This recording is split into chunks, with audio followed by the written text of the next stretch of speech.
Okay, thank you, everyone.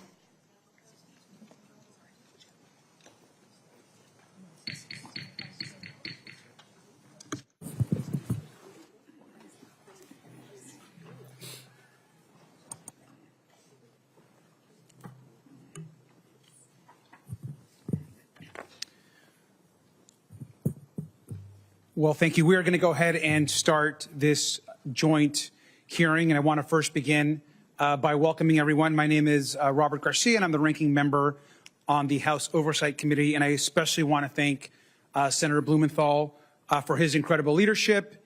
This is our second joint hearing between our two committees in both, of course, the Senate and the House. And today, of course, we're going to be examining the use of violence in immigration enforcement.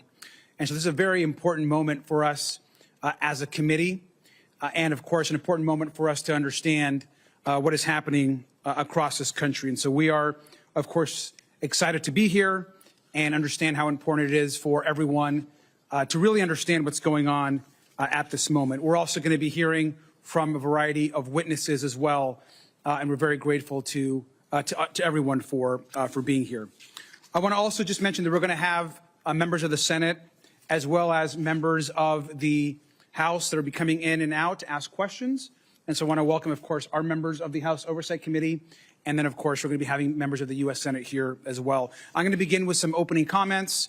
Then I'm going to turn it over to Senator Blumenthal, who's also going to be introducing our two of our first witnesses that are here. We'll be hearing from them in just a minute. Welcome to both of you, of course.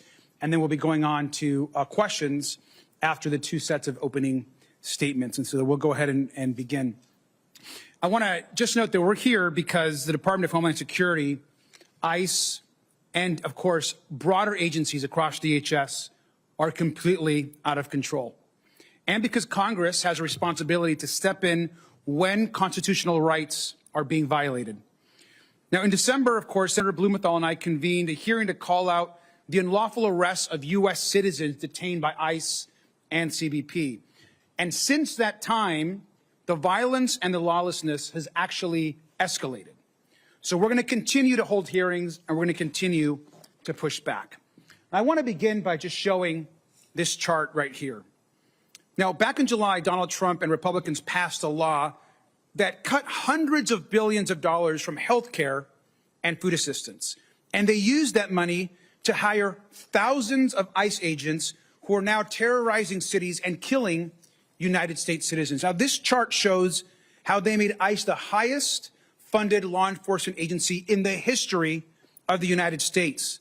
10 years ago, the ICE budget was less than $6 billion. Last year, it was over $85 billion. And if you look at funding for the agency and look at what just happened in the last year, it is stunning to see how much we are spending across this country to terrorize, disfigure, in some cases kill U.S. citizens and people across this country. Now, Oversight Democrats have tracked, reviewed, and vetted over 470 incidents on our immigration enforcement dashboard, and 186 of them include problematic uses of force by agents. Now, these are not isolated mistakes. They are a clear pattern. And we know that's a tip of the iceberg. We're seeing ICE, CBP, other parts of DHS, all across our country terrorize communities. We've seen warrantless searches of homes and vehicles. We've seen folks arrested, detained with no criminal history. We've seen folks be sent to detention centers only to be released with no explanation as to why. Now, American citizens and innocent people have been brutalized, and our witnesses today will testify to that. And to be clear, we've seen people dragged from cars, beaten, gassed, attacked with crowd control weapons, blinded, like back in my home state of California, left with broken ribs, run off the road, beaten, injured, disfigured, and shot. Officers have been ordered to enter homes without warrants in violation of the Constitution. And we've also seen the federal government labeling American citizens as domestic terrorists, calling people, quote, assassins, and falsely claiming they intended to kill law enforcement, which we know, of course, has been untrue. We're seeing the results of policies set by powerful people of no respect for the Constitution, no respect for the law, no respect for basic humility. And these folks here, which we know well, Donald Trump, J.D. Vance, Kristi Noem, Stephen Miller, of course, Tom Homan and Greg Bovino, these people, every single one of them, has to be held accountable for the crimes, for the terror, and for the murders that are happening to our own people in this country. We're taking action today because the stakes could not be higher. Now, this morning, Oversight Democrats released our initial investigation into the killings of Renee Good and Alex Preddy. Now, Alex, of course, was a VA nurse who was peacefully exercising his First and Second Amendment constitutional rights before he was pepper sprayed, tackled, disarmed, and then shot repeatedly in the back. Now, Renee Good was a mom who told an officer, which we all have seen on video, "I'm not mad at you." She said, "I'm not mad at you," before she was shot dead. We mourn both of these two Americans today, and we find that these shootings cannot be justified. We also know they were part of a broader pattern of escalating unlawful violence by the Trump administration and DHS to intimidate dissent. Now, this administration then lied about the events and is now obstructing independent investigations to cover up misconduct and deny accountability to the victims and to the public. Our hearing today will build on evidence, not just that we put out in our reports, in our investigation, but the incredible work being done by the Senate, its various committees. And again, I especially want to thank Senator Blumenthal for his leadership of holding these hearings. The stories that we're going to hear today are hard to tell, and they're hard to hear. So I want to thank again our witnesses for the courage and the strength that it takes to be here today. This is a step towards accountability, and we know that the courage, that the strength that you all have that are bringing is in light of what you're hearing from the administration. I think it's important for the public to recognize that this administration has lied, has defamed, and has smeared people that have been peacefully protesting. They've weaponized the Department of Justice to silence protesters, observers, and of course, journalists. But I also remind folks that Donald Trump won't be president forever. Kristi Noem won't be the secretary forever. And when you serve this country in an elected office or in uniform, you swear an oath to the Constitution. You pledge to work for all Americans. You don't get a license to kill, and there's no absolute immunity. We're going to stand up for the rights of our communities, and we believe strongly that we need to hear the stories of those that are in front of us today. I want to thank our witnesses for the courage, and I want to yield back to our host today, and really the person that's been organizing and leading all of these hearings, Senator Blumenthal. Thank you so much, Representative Garcia. Working with you has been a great experience in partnership, and I am really gratified that we're going to continue our work, continue our investigation, continue our efforts to hold DHS accountable. This hearing is extraordinary and unprecedented, but so is the inhumanity and brutality that we've seen from a government agency. With us today are brave Americans who have come forward to speak truth to power. That phrase is overused, but truly it applies today. With us in spirit are also Renee Good and Alex Preddy, in spirit. They should be here in person, but they were murdered. They were murdered by their own government. They were killed in cold blood. And I can only imagine how painful it must be for you to see that image of your sister, which speaks to your courage, your guts, your grit and determination to be here. And you have won the admiration and gratitude of all of the colleagues here and many others and Americans throughout the country. The witnesses here bear the scars of government lawlessness and DHS brutality, mental scars as well as physical scars. They're here as the face and voice of Alex and Renee and of thousands of others who span the country and who have experienced this inhumanity. And let's be very clear. These stories are not just about Minneapolis. People here from all over the country. These stories span the country. The nation is Minneapolis. We are all Minneapolis. And these stories are a call to action.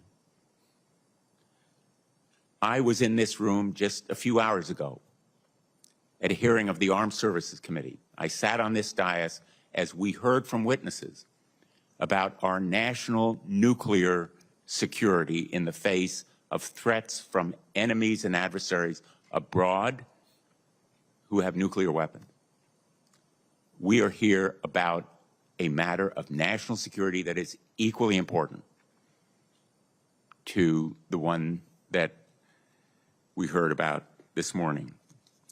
The violence unleashed by the Trump administration against our fellow citizen can touch any American at any time, any one of you who are listening by live stream or C-SPAN, or who are hearing and seeing this hearing.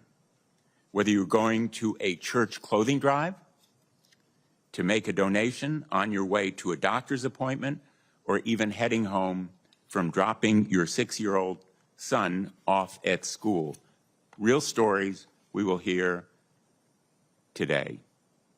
These stories, and far too many others, demand that every one of us stand up against the injustices and demand accountability. The directives underlying this lawlessness come from the top. Those pictures of the leaders that Representative Garcia showed you are ultimately the culprits here. They bear responsibility. They are the ones who issued the quotas for arrests and detention that are driving the brutality. They are the ones who have issued a policy directive, kept secret until a whistleblower came to me, showing that the acting director of ICE is authorizing agents to break down your door, ransack your home, terrify your children, detain and arrest you, as has happened countless times across the country. The top ranks of DHS are more than complicit. They are the driving force behind this brutality, and they should be held accountable. They've not only directed those actions, but also the lies and misinformation that have been presented to courts in violation of the duties lawyers have to present only the truth to courts. And they have engaged in character assassination against today's witnesses, as well as countless others, including Alex and Renee. We are at a defining moment. It's a moral moment. We are determined to continue to investigate and uncover wrongdoing, but we'll also seek action for accountability and justice. My feeling is that we should demand a complete overhaul, a rebuilding of DHS and the agencies that fall here.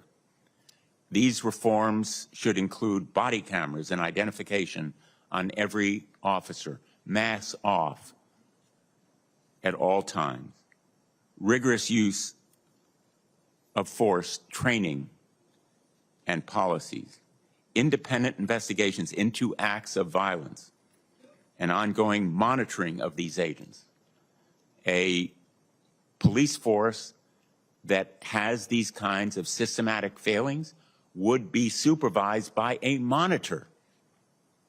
And we've seen it in Connecticut, as my colleagues have seen it in their states around the country.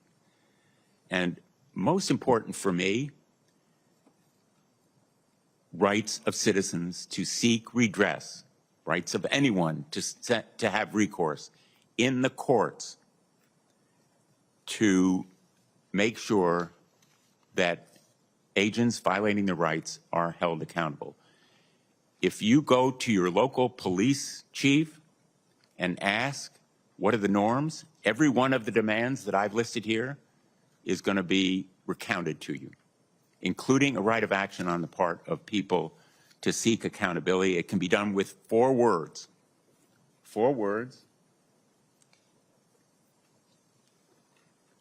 In the current United States Code, 1983, all we need to do is add, when we say every person, under color of any statute, ordinance, regulation, custom, or usage, of the United States, of the United States, or any other state or territory. That basic responsibility ought to be the right of every citizen, because we know that rights without remedies are empty promises. If a local cop can be sued, so should an ICE agent or a CPB official. And so should Greg Bovino and Kristi Noem and Todd Lyons and Steve Miller, and yes, Donald Trump. There is a real need for a full accounting of what these agencies have done. Someday we should have a Truth and Justice Commission to investigate the systematic failings. But for right now, I can promise that I will not support another dime for the Department of Homeland Security unless there is this fundamental, far-reaching reform and restraint, in effect, a rebuilding of the agency. So Renee and Alex are not with us, but the silencing of their voices should strengthen our resolve to force change, to stand up for what's right, to show our neighbors, our communities, and the world that we won't let totalitarian tyranny prevail and fear crumble this great nation. One day, I think we will look back and hold ourselves accountable, whether we stood up and took stands.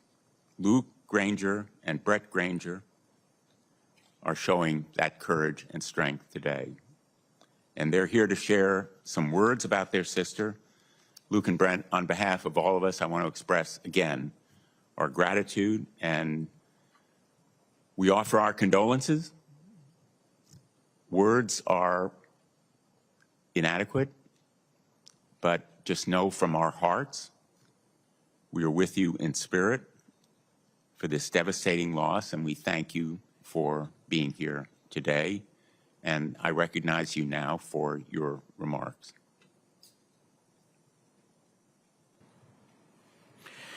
Thank you, Ranking Member Blumenthal and Ranking Member Garcia, and distinguished members of Congress. My name is Luke Ganger, and I'm here with my brother Brent. Renee Good is our sister. We're here on behalf of Nae's big family and those who loved her. We're here to ask for your help. I was talking to my 4-year-old last week when she noticed I was not doing well. I had to come here today and talk to some important people. She knows that her aunt died and that somebody caused it to happen. She told me that there are no bad people and that everyone makes mistakes. She has Nae's spirit. The deep distress our family feels because of Nae's loss is in such a violent and unnecessary way is complicated by feelings of disbelief, distress, and desperation for change. In the last few weeks, our family took some consolation, thinking that perhaps Nay's death would bring about change in our country, and it has not. The completely surreal scenes taking place on the streets of Minneapolis are beyond explanation. This is not just a bad day or a rough week or isolated incidents. These encounters with federal agents are changing the community and changing many lives, including ours, forever. And I still don't know how to explain to my 4-year-old what these agents are doing when we pass by.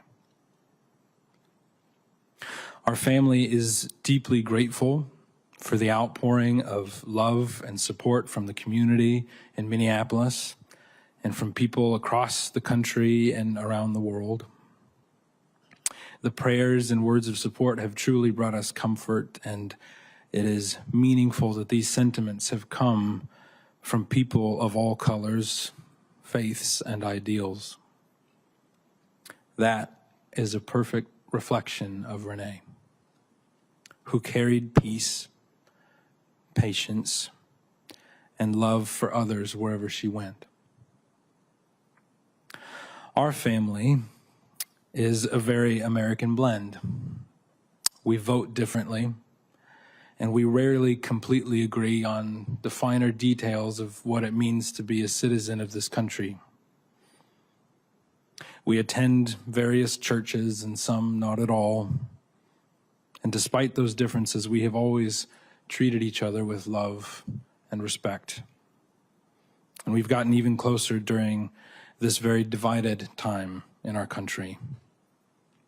And we hope that our family can be even a small example to others, not to let political ideals divide us, to be good, like Renee. But the most important thing we can do today is to help this panel and our country understand who Nay is and what a beautiful American we have lost. A sister, a daughter, mother, a partner, and a friend.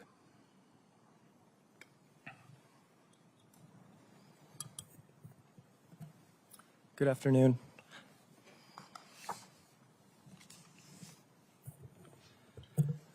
My name is Brent Ganger, and I'd like to share some thoughts from the eulogy that I gave on my sister's behalf this past Saturday. When I think of Renee, I think of dandelions and sunlight. Dandelions don't ask permission to grow. They push through cracks in the sidewalk, through hard soil, through places where you don't expect beauty, and suddenly there they are, bright, alive. Unapologetically hopeful. That was Renee.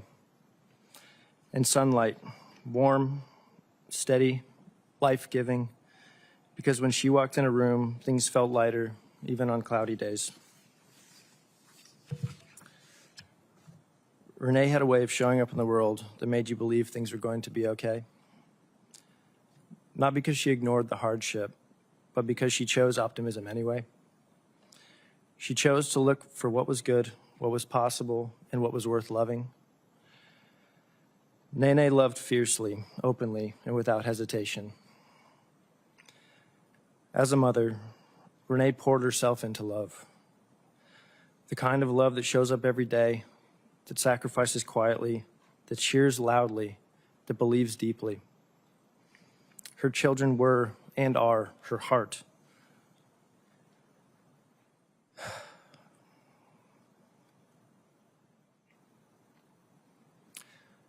Walking around outside her body. And she made sure they felt safe, valued, and endlessly loved. As a sister, she was constant. Someone you could lean on, laugh with, or just sit in silence beside. She had a way of making you feel understood, even when you didn't have the words yet. She didn't just listen, she saw you. She believed in second chances. She believed tomorrow could be better than today. She believed that kindness mattered, and she lived that belief. Even when things were hard, Renee looked for the light. And if she couldn't find it, she became the light for somebody else. It was the excessively ordinary things that made Renee so beautiful. There are billions of people who now know her name, and it would be so easy to fall into the false belief that great heroic things are required to overcome difficult things in the world. But as Tolkien wrote, it is the small, everyday deeds of ordinary folk that keep the darkness at bay, small acts of kindness and love.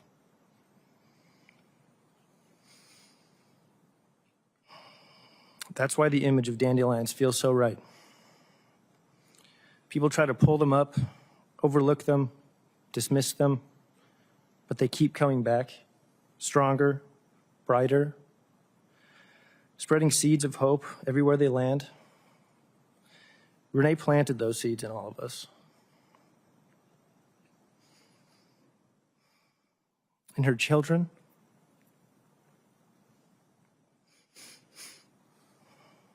in her family,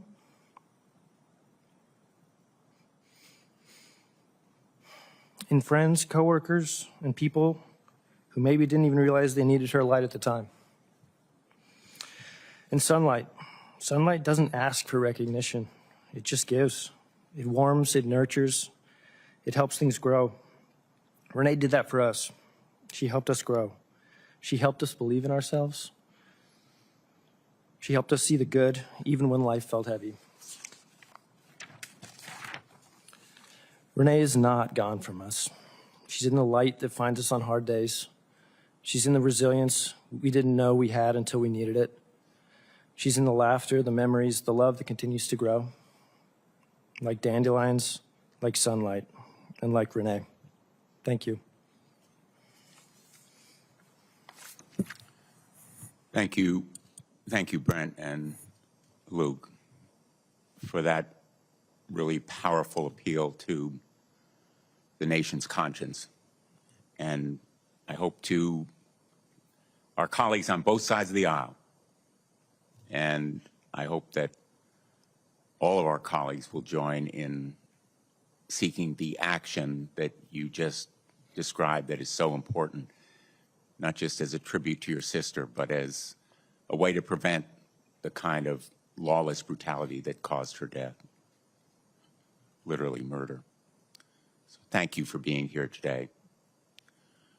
We are going to now have the second panel come forward and excuse the first.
We're ready to begin the second panel. I want to welcome all five of you and reiterate our thanks to every one of you for being here. Everything that I said about Brent and Luke could apply to every one of you. Your courage and your strength enable us to move forward, to seek action, to appeal to the conscience of our country. We're fortunate to be joined today by Antonio Ramanucci. Mr. Ramanucci is an attorney representing the family of Renee Nicole Good. He has extensive experience representing victims of policy violence, including the family of George Floyd. Marie Martinez is an American citizen, resident of Chicago. She is here to share her experience of being shot 5 times by Customs and Border Protection agents in Chicago this past October. Alia Rahman is an American citizen and resident of Minneapolis. She is here to share her story of being violently stopped and detained by immigration agents while on her way to a doctor's appointment just 3 weeks ago. Martin Daniel Rascon, known as Daniel, I believe. He is an American citizen and resident of San Bernardino, California. Mr. Rascon is here to share his story of being fired at, shot at, by an immigration agent while traveling in a vehicle with family members last year. Finally, on our panel, Steph Stoughton.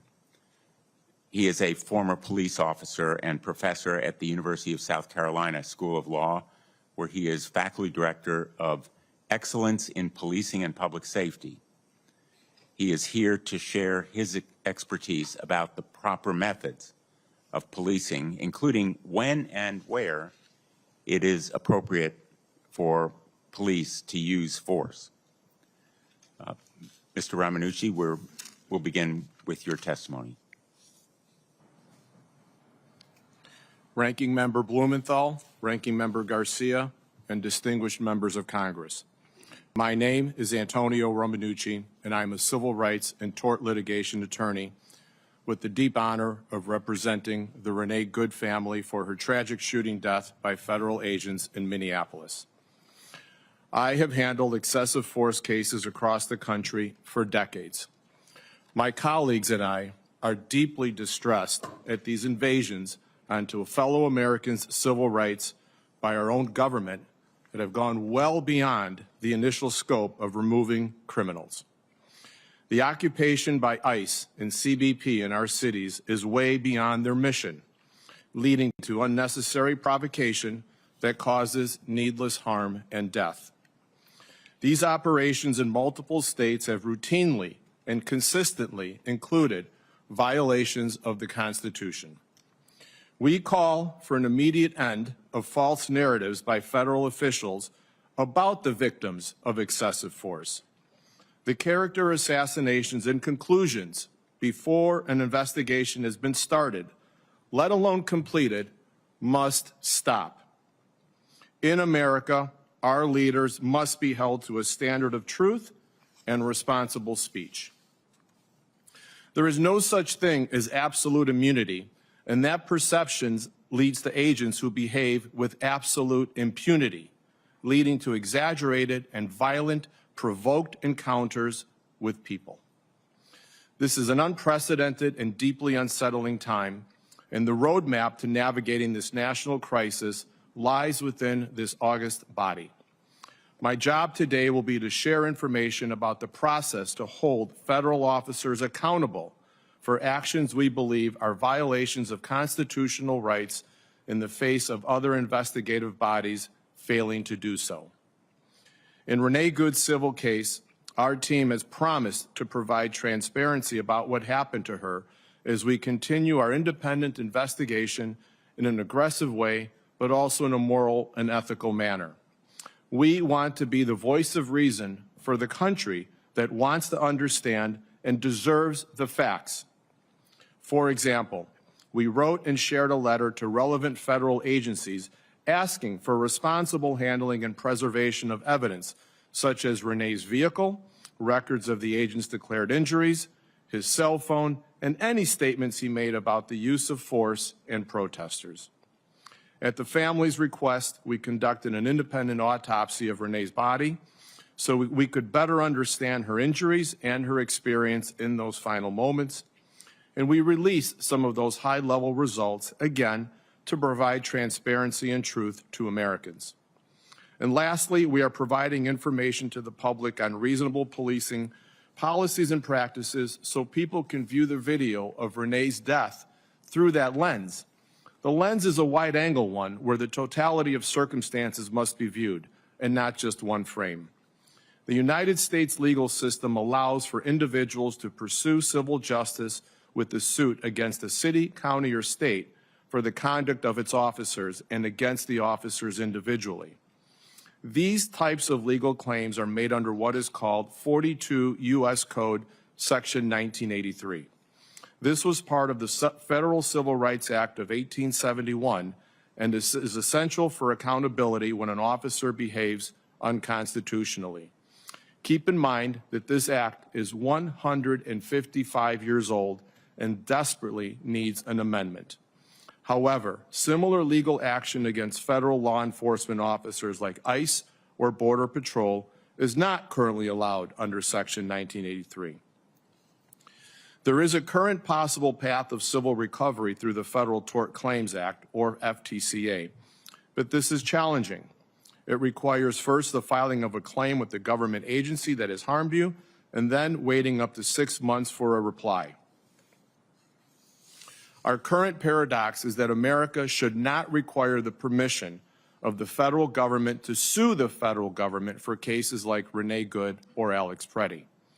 If the government must give you permission to seek accountability for violation of constitutional rights, then your rights are just words on paper. There is a legislative remedy to this paradox. At the state level, Minnesota and other states can pass bills making it a state law to violate constitutional rights. In Illinois, we did this by signing House Bill 1312.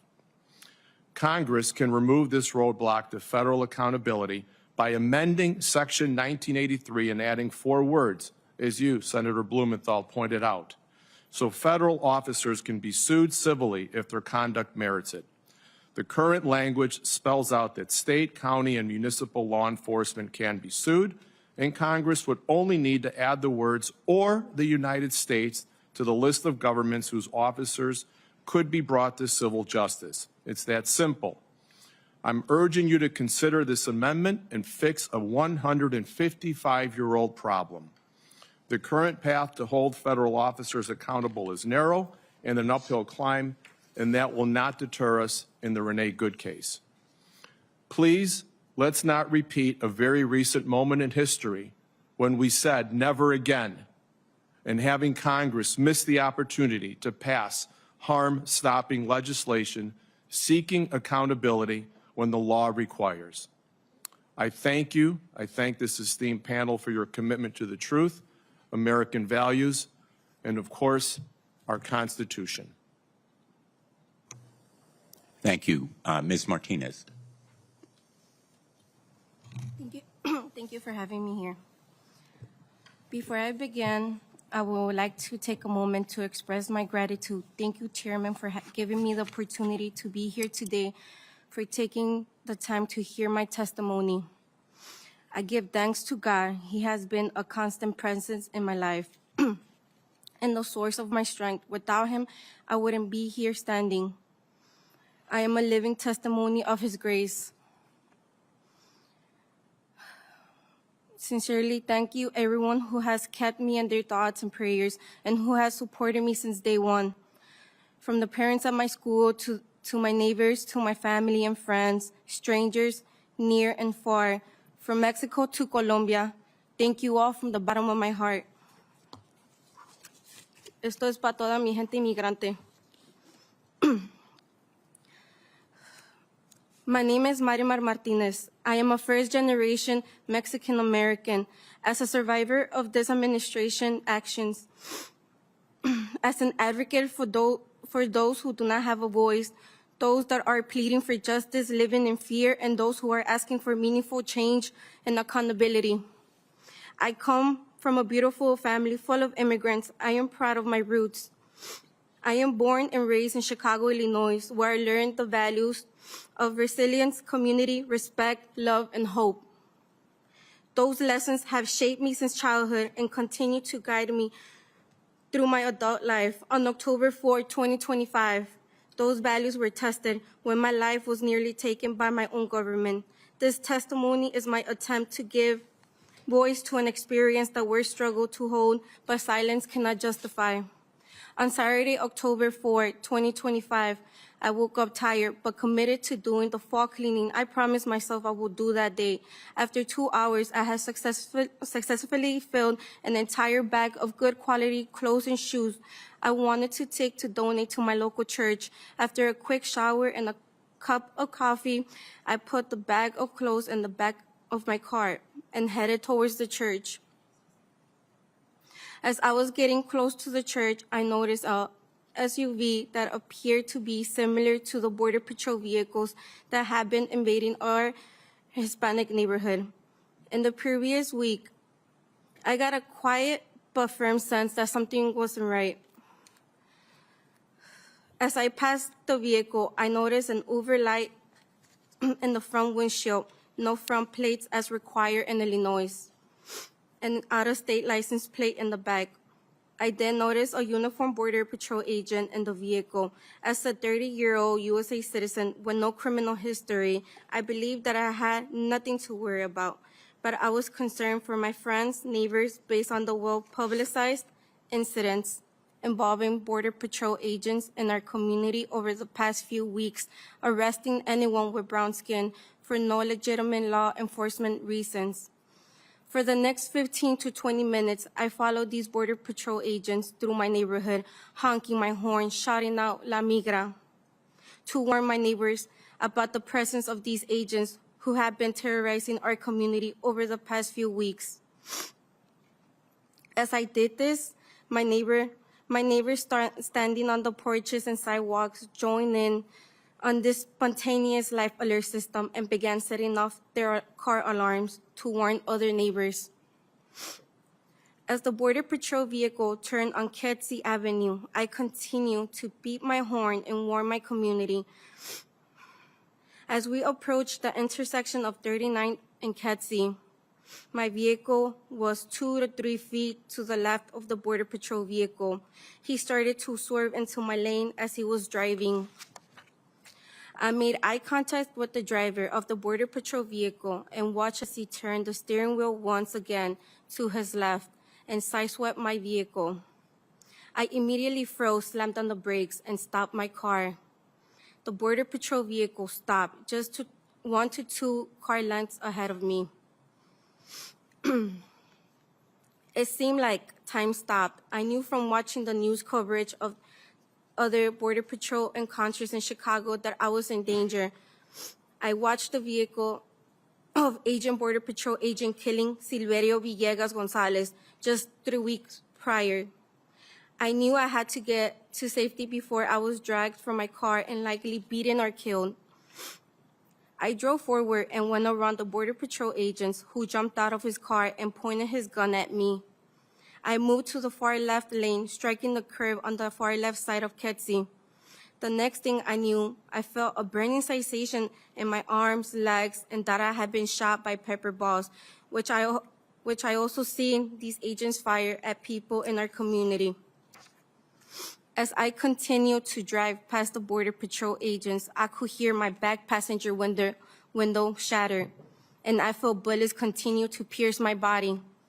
As I attempted to drive to a safe location, I began to feel lightheaded. I looked down and I noticed blood gushing out of my arms and legs, and I realized I'd been shot multiple times. As I became lightheaded, I became worried I would pass out and endanger other drivers on the road. I managed to drive a mile from where the incident happened, and I pulled into a parking lot of a mechanic shop, and I called 911. I told the 911 operator that Border Patrol agents had just shot me and I needed help. I recall some of the workers from the shop sitting me down in a chair as I was waiting for help, but I was losing this battle. I saw my life flash before me and slowly began to think this was the end for me. And before losing consciousness, the next thing I remember is the EMT putting me on a stretcher, taking me to the hospital. At the hospital, I remember seeing multiple agents standing around, watching me be treated for my wounds. My arms, legs, and chest were all wrapped in bandages. I had 7 bullet holes in my body. I remember the agents rushing the nurses to finish up so they could take me with them. I still felt dizzy. I was not able to fully process what had happened to me. After being at the hospital for less than 3 hours, I was discharged from the hospital and took custody of the FBI. As we left the hospital, I was escorted out through the back in a wheelchair. I observed over dozens of Border Patrol agents waiting outside the hospital. One of the agents came up to me with his cell phone and took a photograph of me. It was the same agent who had previously kept coming in and out my room, and I had to repeatedly tell him to leave. I told him I did not consent for him to photograph me, but he did not care. It still haunts me that this agent has my photo on his phone. Was this the agent that shot me? Was this a trophy for him? I was next taken to the FBI building for further processing because they rushed me out of the hospital so quickly the blood started soaking through the bandages.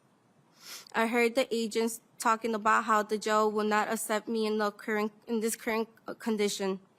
I begged the agents to take me to a different hospital to give me proper medical care. Seeing me stand in a pool of my own blood, they were concerned about my health. One of the kind FBI agents brought a bag of additional bandages and worked quickly to pour more dressings over my bloody bandages. The FBI agents agreed to take me to a different hospital where my wounds were treated again, and I received additional medical care before being released back into law enforcement. Before being released back to law enforcement custody the following day. The agents took me from the second hospital to the federal detention center in downtown Chicago. I had never even had a parking ticket before, and now I was sitting in federal detention center just for being the victim in a minor traffic accident. Things were surreal. The news in the jail that evening had my story and was being called a domestic terrorist. They said I quote-unquote rammed federal agents. I was in shock. If they only knew I was a month away from paying off my truck and I would never intentionally damage my vehicle, much less be crazy enough to hit a law enforcement. On Friday, I was teaching the young children at the Montessori school, and we were singing and dancing and getting ready for spooky season, preparing fall activities to do the following week. And on Saturday, my own government was calling me a domestic terrorist, and I was in federal detention centers with the bullet holes all over my body. I went to court on Monday, and I met my attorney, Christopher Parenti. He told me the government was trying to have me kept in jail until the trial because they claimed I was a danger to the community. I told them I had never been in trouble before and that the government claims were all wrong. I looked around the courtroom and I recognized over dozens mom and dads from the Montessori school, along with my boss and most of my family members who came to support me. I heard my attorney tell the judge that he had received over 50 letters from the moms and dads from the kids, all describing me as caring, loving, empathetic teacher, the exact opposite of a domestic terrorist. I heard the government describe me as being armed, even though I knew my gun was always inside my snap closed holster at the bottom of my purse, where I always kept it. The prosecutor told the judge there was no allegation that I have took the gun out my purse, but that did not stop DHS from continuing to say I was armed. During this incident, my attorney explained to the judge that I have a valid concealed carry license and that as a young woman living in Chicago, I carry a gun to protect me from danger. Thankfully, the judge quickly denied the government's detention request and released me on bond that day. Over the next 6 weeks, everything was surreal. I continued to work and teach my children, but knowing that I was under federal indictment and facing felony charges and potentially years in federal prison over a minor car accident where the other driver was at fault and attempted to kill me was terrifying. There was times where I did not believe this was all real, and then I would touch my bullet wounds and knew it was certainly real. Imagine waking up every morning, reliving this trauma. I would go to work each day to take care of my children. I knew my attorney was hard at work and exposing the lies of eyes. I knew the truth of what happened. The agent swerved into me. The agent shot me as I drove away from him. My attorney and his investigators found videos, evidence demonstrating the agents were lying. And I knew that no press release or tweet could ever trump the power of the truth. 2 weeks before the government dismissed all the charges in my case, I sat in federal court and watched from 20 feet away as the Border Patrol agent who attempted to kill me testified at a hearing. Agent Charles Exum. Charles Exum, my attempted executioner, was Charles Exum. I hope the government does not consider my use of his name here to be considered doxing. But I think it is important now that the truth is out of this case is exposed, that people know his name, Charles Exum. Exum was in the courtroom testifying, attempting to weave a coherent story explaining why he took his vehicle that I allegedly rammed out of the secure FBI evidence garage and drove it back to Maine, where the Border Patrol on-site mechanic was ordered to buff out the damages of the vehicle. This was all done prior to me or my attorney having the ability to examine the vehicle. Because he did this, no expert witness will ever be able to prove that it was Exum who swerved into my vehicle. Watching Charles Exum testify made me sick to my stomach. I grew up revering law enforcement. Prior to this incident, I had great respect for local and federal law enforcement. I knew every day they put their lives on the lines to keep me safe, to keep the kids at my school safe. And I thought to keep everyone in our community safe. But seeing what ICE was doing in our community at this time changed my view of law enforcement. This administration has misled the American people by claiming it will focus on the quote-unquote worst of the worst, while their actions show otherwise. Evidence from these operations, including statements made under oath, reveals a pattern of misleading the public. The government told the people they were targeting the worst of the worst, but their actions demonstrated otherwise. They are not targeting the worst of the worst. They are targeting individuals who fit a certain profile, who simply have a certain accent, a non-white skin color, just like me. This raises serious concerns about fairness, discrimination, and abuse of authority. The lack of accountability for these actions is deeply troubling. We the people are tired of this misconduct and demand transparency and accountability. Seeing Charles Exum sit in federal courtroom and lie about what happened that day completely eroded all my trust in law enforcement. I know just because Exum is not telling the truth that I cannot hold that against all other law enforcement. But to be honest, I don't know if I will ever view law enforcement the same way again. As my attorney showed the court the disgusting text messages Exum sent to his fellow Border Patrol buddies, literally bragging about how many times he shot me. I got sick to my stomach, seeing how a federal law enforcement officer would talk this way about shooting me, a woman who he swore into. Was both eye-opening and heartbreaking. Thankfully, I survived Exum's attempted murder of me and was able to shine a light on his lies. But what about all the others who either did not survive or were not fortunate enough to have videos proving the agent's lies? I know deep down this was God's purpose in having me survive Exum 5 bullets. It was for this moment to happen so that the world could see these text messages, which were a window into the soul of the USA Border Patrol at this critical time in our country's history. 14 days after Exum was confronted with his own disgusting text messages, my attorney called me with the wonderful news that the government was dismissing all my charges against me. We showed up in court later that day, and some of the same parents from the Montessori school who came to support me at my arraignment were there again, this time with tears in their eyes as they heard Judge Alexakis tell me I was free to go and the charges were dismissed with prejudice. I have learned that surviving the physical wound was only the beginning of this long and painful journey. The real battle started after.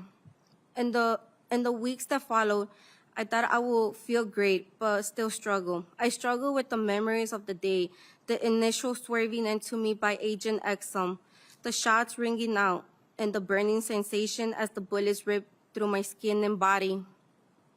The images of the puddles of blood dripping from my dressings, listening to FBI agents arguing about whether the jail will accept me in this condition.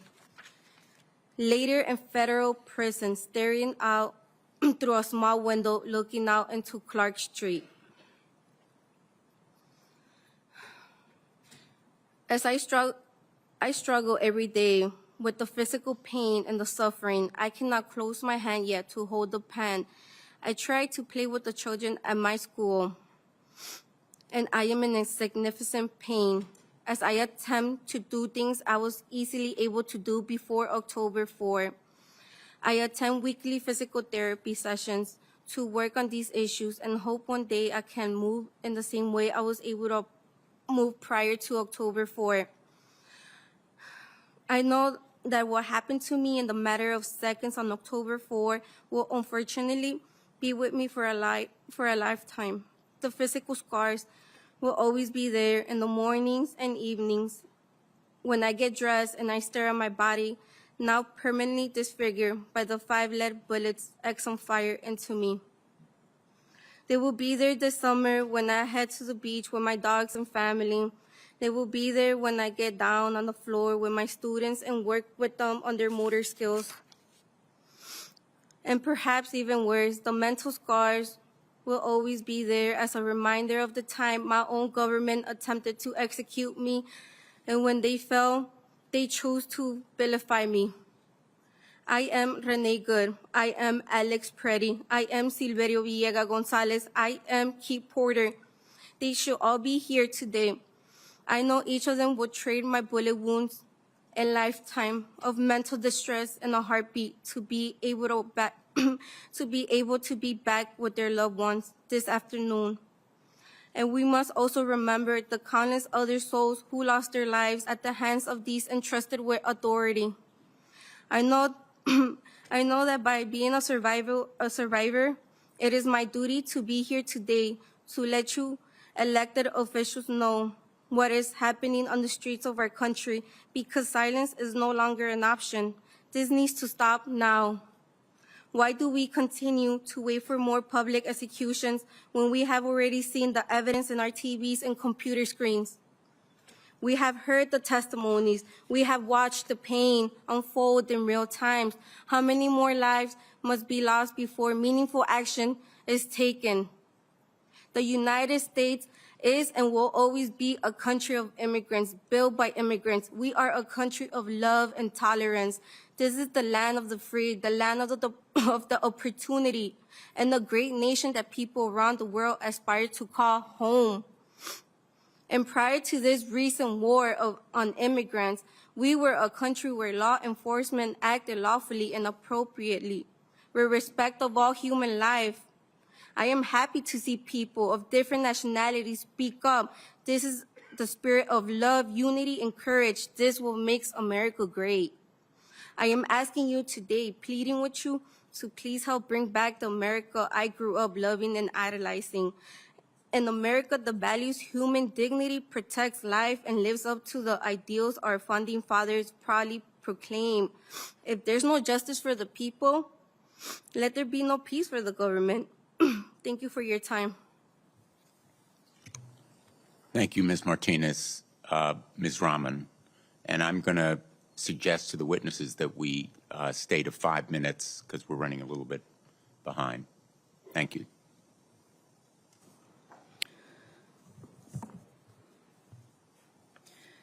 Thank you, members, for taking time to be here today, and thank you, staff, for making this happen. My name is Aliya Rahman, and I am a resident of South Minneapolis. I'm a Bangladeshi American, born in northern Wisconsin, and I'm a disabled person with autism and a traumatic brain injury. Not all autistic brains do this, but mine fixates on sounds, numbers, and patterns. And while what the world saw happen to me exactly 3 weeks ago today on video was a terrible violation, it is still nothing compared to the horrific practices I saw inside the Whipple Center. So I am here today with a duty to the people who have not had the privilege of coming home, and I offer this data because these practices must end now. On January 13th, on the way to my 39th appointment at Hennepin County's Traumatic Brain Injury Center, I encountered a traffic jam caused by ICE vehicles and no signs indicating how to get around it. I had not wanted to pull into a blocked, chaotic intersection, but verbally agreed to do so and rolled down my window after an agent yelled, "Move! I will break your effing window!" His first instruction. Agents on all sides of my vehicle yelled conflicting threats and instructions that I could not process while watching for pedestrians. Then the glass of the passenger side window flew across my face. I yelled, "I'm disabled," at the hands grabbing at me, and an agent said, "Too late." I felt immersed in a pattern, and I thought of Genoa Donald, an autistic black man killed by police during a traffic stop in 2021. I remembered Mr. Sliberio Gonzalez, who was killed by ICE in his vehicle last year. An agent pulled a large combat knife in front of my face, which I thought was for cutting me, and later learned was used to cut off my seatbelt. Shooting pain went through my head, neck, and wrists when I hit the ground face first and people leaned on my back. I felt the pattern, and I thought of Mr. George Floyd, who was killed 4 blocks away. I was carried face down through the street by my cuffed arms and legs while yelling that I had a brain injury and was disabled. I now cannot lift my arms normally. I was never asked for ID, never told I was under arrest, never read my rights, and never charged with a crime. Approaching the Whipple Center, I saw black and brown bodies shackled together, chained together, being marched by yelling agents outdoors. I continue to hear the word bodies because that is how agents refer to us. We're bringing in a body. They're bringing in bodies, 7, 8 at a time. Where do I put them? We can't use that room. There's already a body in there. You have no reason to believe you will make it out alive if you are already being called a body. Agents repeatedly had to stop and ask how to do tasks. I received no medical screening, phone call, or access to a lawyer. I was denied a communication navigator when my speech began to slur. Agents laughed as I tried to immobilize my own neck. I asked for my cane and was told no, pulled up my arms and prodded forward in leg irons by agents laughing and saying, "Walk, you can do it, walk." Agents did not know if the facility had a wheelchair. When I was finally placed in one to be taken to interrogation, an agent taunted, "You were driving, right? So your legs do work." I pleaded for emergency medical care for over an hour after my vision had become blurry, my heart rate went through the roof, and the pain in my neck and head became unbearable. It was denied. When I became unable to speak, my cellmate pleaded for me. The last sounds I remember before I blacked out on the cell floor were my cellmate banging on the door, pleading for a medic, and a voice outside saying, "We don't want to step on ICE's toes." When I opened my eyes at Hennepin County's emergency room, I learned I was brought there to be treated for assault. The impacts of DHS detention on my physical, mental, and financial well-being and safety have been very severe, but I do not deserve more humane treatment than anyone else, U.S. citizen or not. And I am here today with a strong spirit and a duty to the many people who haven't had the privilege to tell their stories or see their loved ones come home. I am extremely distressed by the pattern that violence from law enforcement has been happening to Black and Indigenous communities for centuries, and to DHS survivors for over 20 years. We call ourselves a civilized nation, but we lack rules and accountability around what a person claiming to be law enforcement is permitted to do to another human being.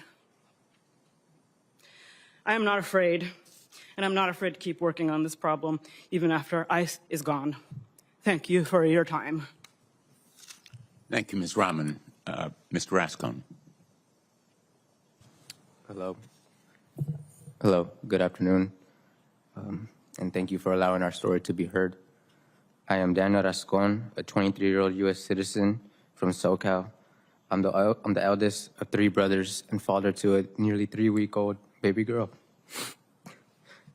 I operate a forklift for work and currently have my CDLA license and dental assisting certification. I'm no celebrity, but I am loved by many in my community, and there are many that I love and I'm thankful for. The morning of August 16th, 2025 would quickly become unforgettable, especially because my future father-in-law, Francisco Longoria, wanted me to run an errand with him and his son, Jonathan, when all I really wanted to do was just sleep in. We took Jonathan's truck with him sitting in the passenger seat, Francisco driving, and me sitting behind Francisco, when we were just 2 minutes away from home. At 8:49 a.m., 2 unmarked trucks suddenly boxed in our car. I had been looking down at my phone, but when our car abruptly stopped, I looked up thinking we must be at a red light or in a traffic jam. But to my surprise, I was instead met with four men in face masks, sunglasses, and baseball caps, and guns drawn, pointing straight at us, walking towards our car. These 4 men then tried forcing their way into our car by pulling on the handles, pounding on the windows, and yelling at us to roll down the windows, all while failing to answer our repeated requests for their identification and what they wanted. I did not know who these men were. They were refusing to identify themselves, and the only thing I felt I could do, I could control, was capturing this event by recording it on my cell phone. There were 2 men on either side of the car, and they were not wearing any uniform. I could not tell who these men surrounding our car with guns were, We again asked them to show identification and why they were approaching us with so much aggression. Only seconds after they started pounding on the windows, one of the men broke the driver's side window, punched Francisco in the face, and began reaching into the car. At the same time, a man on the other side of the car broke the passenger window where Jonathan was sitting and began reaching into the vehicle. They shattered the windows, and in that moment, the whole world felt like it was the size of the inside of our pickup. And we were sitting in harm's way with nothing to do but record the horrifying experience. Terrified for our lives, Francisco bravely drove straight through the only open pathway down the street, hoping to be driving towards safety, when we were instead met with gunfire. After we had passed the men, one of the 4 men attempted to murder us after we passed by, as he fired and made contact with the passenger side of our car multiple times. I will never forget the fear and having to quickly duck my head as the shots were fired at the car. Any one of those bullets could have killed me or 2 people that I love. We narrowly escaped as pieces of glass fell on our heads as we drove down the bumpy road. 3 minutes changed our lives forever. The incident began at 8:49 a.m. and we were home by 8:52 a.m. We left home that morning with the truck in good condition, but we returned home with the, excuse me. Thank you. I'm sorry, hold on. What is that? We were in, sorry, I lost myself here.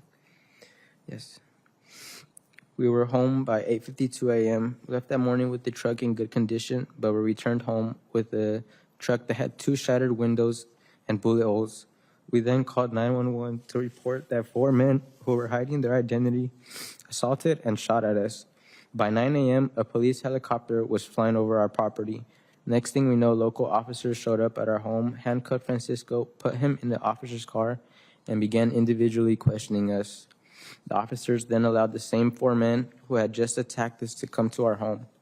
Those 4 men were asked to identify who they were looking for, but they had zero idea as to who they were even targeting. Pointing to me as the driver, these masked men had just shot at us, and they were now in our home, treating us as the people who had done something wrong. The man who shot at us went to my future brother-in-law, asked him questions about the video we took of their attack, and lied, saying those were not shots. When the officers left our home almost 3 hours later, we were told that the FBI would continue the investigation. However, almost immediately after the officers left our home, 2 men walked up to our gate and told us to let them in. We could immediately tell this was not the FBI, but instead ICE and HSI agents. The HSI agent then said, "Is he here?" But they never clarified who he was. I said we were told the FBI would be coming and we would be waiting for them to arrive. The HSI agent looked at me and said, "For all intents and purposes, we are the FBI." As time passed, more and more ICE and HSI agents arrived in unmarked vehicles with no license plates.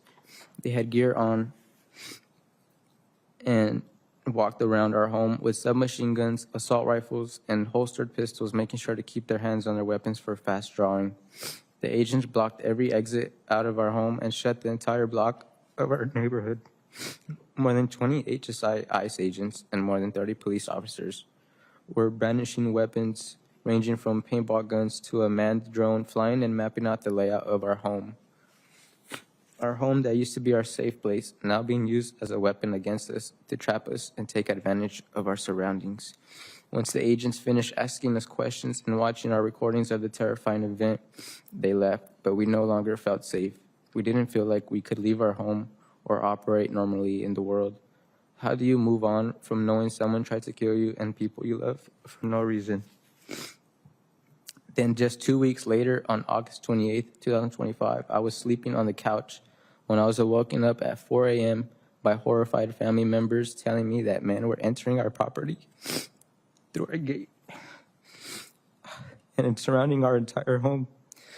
These men had weapons, were wearing night vision goggles, and utilizing a bright green laser beam from their assault rifles. An armored truck was in front of our house, and one of the men used a megaphone to announce we needed to come outside of our home with our hands up. Our hearts were racing, and we tried getting everyone in the house awake since it was the middle of the night. Again, we were placed in a position of pure terror and did not know what to do. We called our lawyers because we did not understand what was happening. But then the men breached our front doors by breaking the locks and yelling that we needed to come out of the house with our hands up.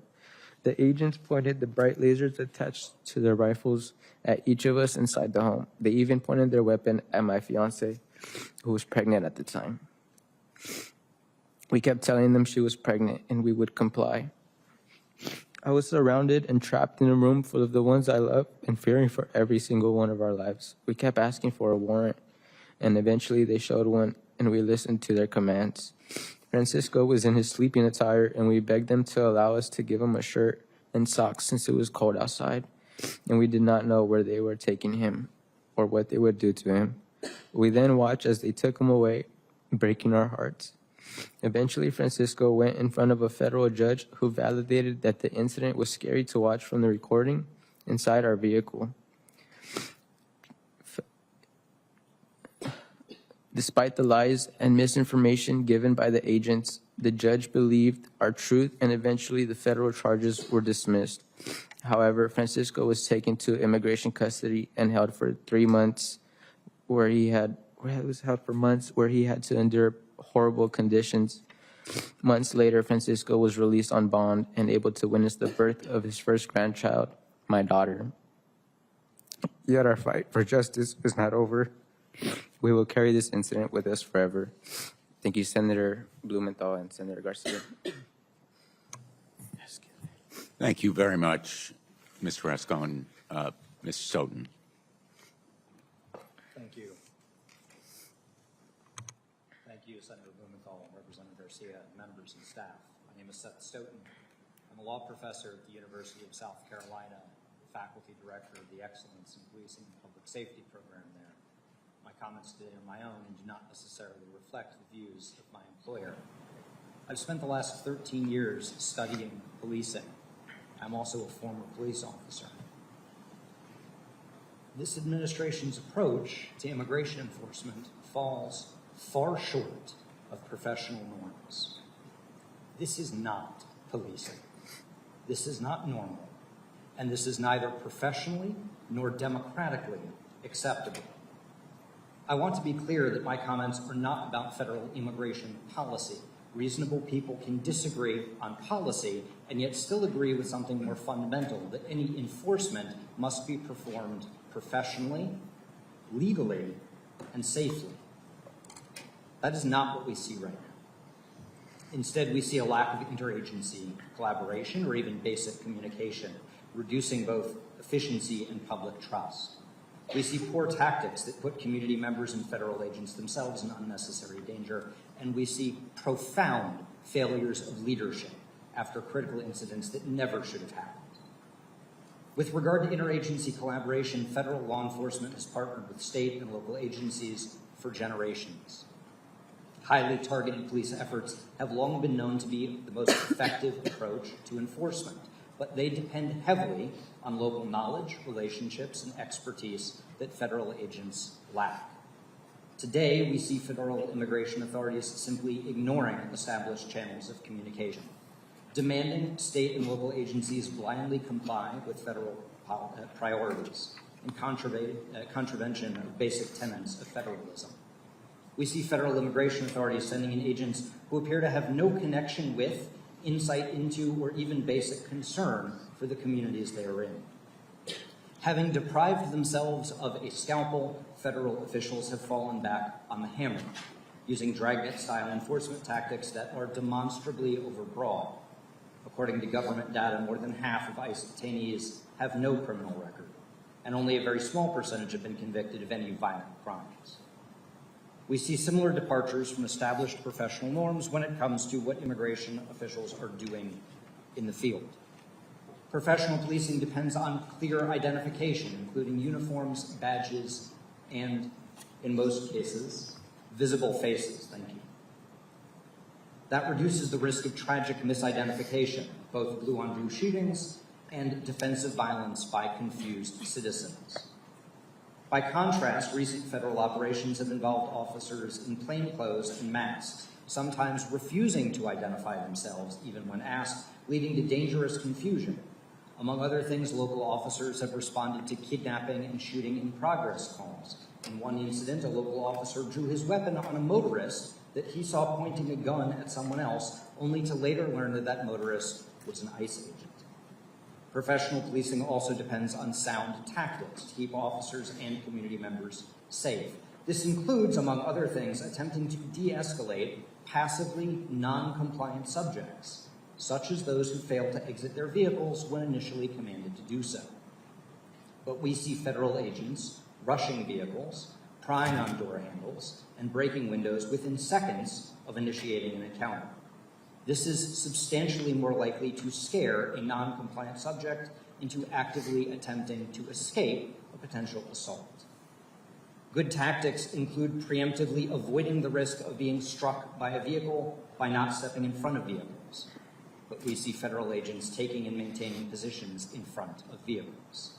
Good tactics include not shooting at moving vehicles, a practice professional policing has constrained for decades, both because it is unlikely to actually stop the vehicle from moving and it can create an unguided missile.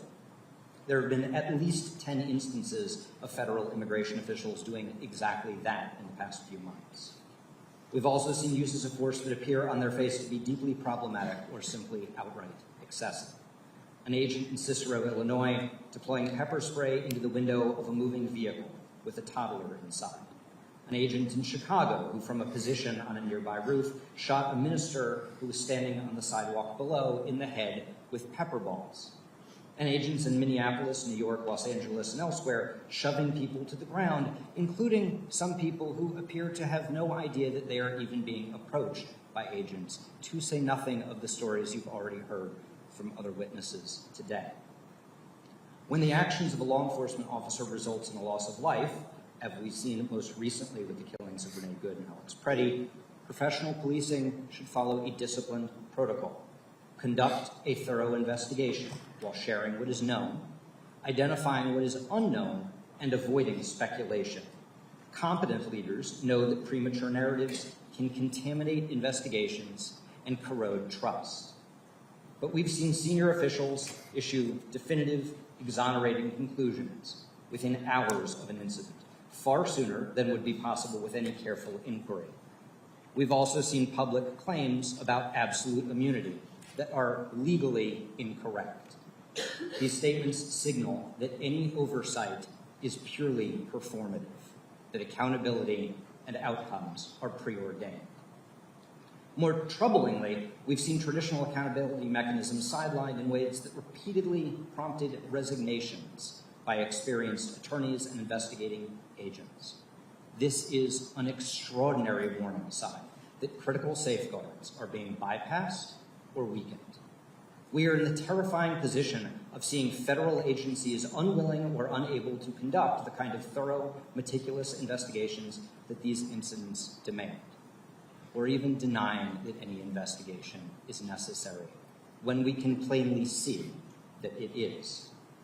Abandoning these long-standing principles, threatening state and local officials, sidelining highly experienced and deeply dedicated public servants, precluding accountability by actively inhibiting any meaningful review, these are not normal decisions.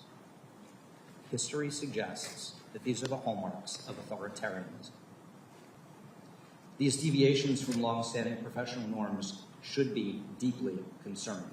Equally concerning is the effect that this administration's approach will have in the future as thousands of ICE agents who have recently been hired or who are going to continue to be hired will eventually change jobs, moving into other aspects of federal law enforcement or taking jobs with state and local agencies. What we're seeing right now is not normal, but if it is not addressed, it will become normal. And that will send professional policing back decades, and the cost will be in lives. Thank you for your time, and I look forward to your questions. Thank you, Professor Stoughton. I'm going to turn to Representative Garcia. He will ask the first round, then we'll go back and forth between the House and the Senate. I want to express my appreciation for the tremendous turnout that we have today. We're going to have 4-minute rounds because we have so many people and we have limited amounts of time. Representative Garcia. Thank you. I want to just begin by thanking all of our witnesses. Each of your stories has been very, honestly, hard to hear. Like many of my colleagues, I'm enraged by what you've all had to go through. I'm so sorry that the stories are horrific, and I promise you that every single one of us, whether it's the House or the Senate, we will hold all of those that cause you harm accountable. You all deserve justice and you deserve peace. And it's horrific that anyone in our country has to go through what you have all been through, and I'm so sorry. We know that they're calling some of you and Americans across this country terrorists and anarchists. And I want to be clear that President Trump and his administration continue to lie about what they're doing over and over again. I want to start with Ms. Martinez. You shared a heartbreaking story, and I just want to go over some information on the record again to be very clear. You were shot 5 times, which is terrifying and horrific. Your own government called you a domestic terrorist. Is that correct? Correct. And you're not a terrorist, of course, correct? No, I'm not. You're a teacher, is that right? Mm-hmm. Yes, correct. You were convicted of no crimes, is that correct? Correct. Have you ever been convicted of a crime? Never. Never been convicted of a crime. But the government kept calling you a domestic terrorist even after all the baseless criminal charges against you were dismissed, is that correct? Yes, correct. Would you agree that the government is trying to intimidate protesters and to encourage more violence? Yes. Is it true that in the body cam footage, the CBP officer told you to, and I'm so sorry for saying this, the officer told you to, quote, do something, bitch, before he fired? Yes. It's disgusting, shameful, and it gets worse. Ms. Martinez, these are images of texts sent by the agent who shot you. And they're actually disturbing to read, but I think it's important for the public to see this. The agent linked an article about your shooting and texted, read it. 5 shots, 7 holes. I fired 5 rounds and she had 7 holes. Put that in your book, boys. Oh, well, it is what it is. Shit happens. This is someone that works for the United States government. I fired 5 rounds and she had 7 holes. Now, he was talking about you, and it's our understanding that he was actually bragging about his aim shooting an unarmed American citizen. Is that right? Correct. I'm so sorry, Ms. Martinez. DHS has allowed the agent who shot you to remove evidence and to potentially destroy it. Is that correct? Correct. They're actively working to deny you justice to an American citizen who's been shot and almost murdered. I'm so sorry. I want to turn to Ms. Rahman very briefly. The government, and I'm sorry, it's important that, of course, that those are watching can see this. I'm going to turn this for a minute. I'm going to turn over to Ms. Rahman. Thank you. The image above you just saw, Ms. Rahman, we've taken it down, of course. Ms. Rahman, you were literally just driving to a doctor in your own city. Is that correct? That's correct. You shared that when officers were yelling at you, that you thought about others who had been shot. Is that correct? Yes. You told officers that you were disabled. Is that correct? Yes, many times. You were still brutally arrested, denied medical care, and you lost consciousness in your cell. Is that correct? That is correct. Horrific, outrageous, and I'm so sorry that this happened to you. And I would encourage the American public to view the photos of what happened to Ms. Rahman, which are very hard to see. These agents are unleashing violence against people across our country. And I have one final picture as I close. I want to remind the American public of Stephen Miller. There's probably no single person in this government has done more damage and more harm to people across this country, immigrants and U.S. citizens, in the terror that is happening across this country than this man right here. And it's our job as a House, a Senate, and a united Congress to hold him responsible for the crimes that are happening to United States citizens. As a country, we have to do better. And with that, I yield back. Thank you very much. I want to express my apology as well, but the person who really owes you an apology is Kristi Noem. And the leadership of that agency and the President of the United States owes you an apology as well. I'm going to hold up the same poster that Representative Garcia just asked you about. We thought alike. Great minds think alike. Ms. Martinez, Charles Exum. That's what Charles Exum had to say about shooting you. What would you say to Charles Exum? That I hope that he never goes through this pain again. I mean, I hope that him and his family never goes through this pain that what me and my family, we went through. Well said. What I would say to him is, have you no sense of decency? Have you no sense of shame? Empathy. And I would say the same to Kristi Noem and to all at DHS responsible. Because what this poster shows is that those DHS agents made our streets less safe. ICE and CBP are making our neighborhoods less safe. If an agent of the United States government can shoot you, literally shoot you, cause you almost to bleed to death, and feel this kind of callousness and cruelty, there is a need to change the training, the recruiting, the structure, completely overhaul, rebuild from the bottom up, and house clean from the top down. And I think you really summarized it best in the testimony I just heard. What about all the others? I'm quoting you. What about all the others who did not survive or were not fortunate enough to have videos proving that the agent lied? Charles Exum sought to assassinate you, and then DHS sought to assassinate your character. That is unconscionable and intolerable. Mr. Rascom, how do you feel now about what happened to you? I gather the emotions are still with you. Yes, sir, they are. I feel like I still look over my shoulder, and so does the rest of my family. And it's tough to relive the situation and think about it on the daily because our fight is not over.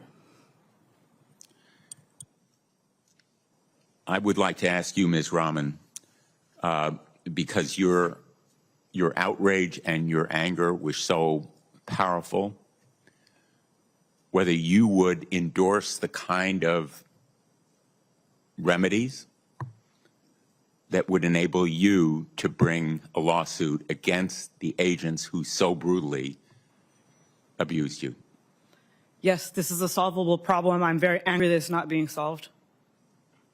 And Ms. Martinez, would you want to seek justice and accountability? I do.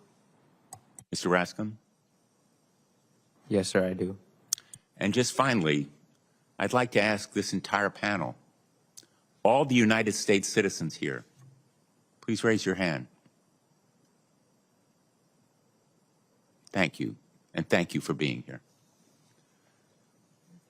I think I want to call Representative Krishnamurthy, please, for his 4 minutes.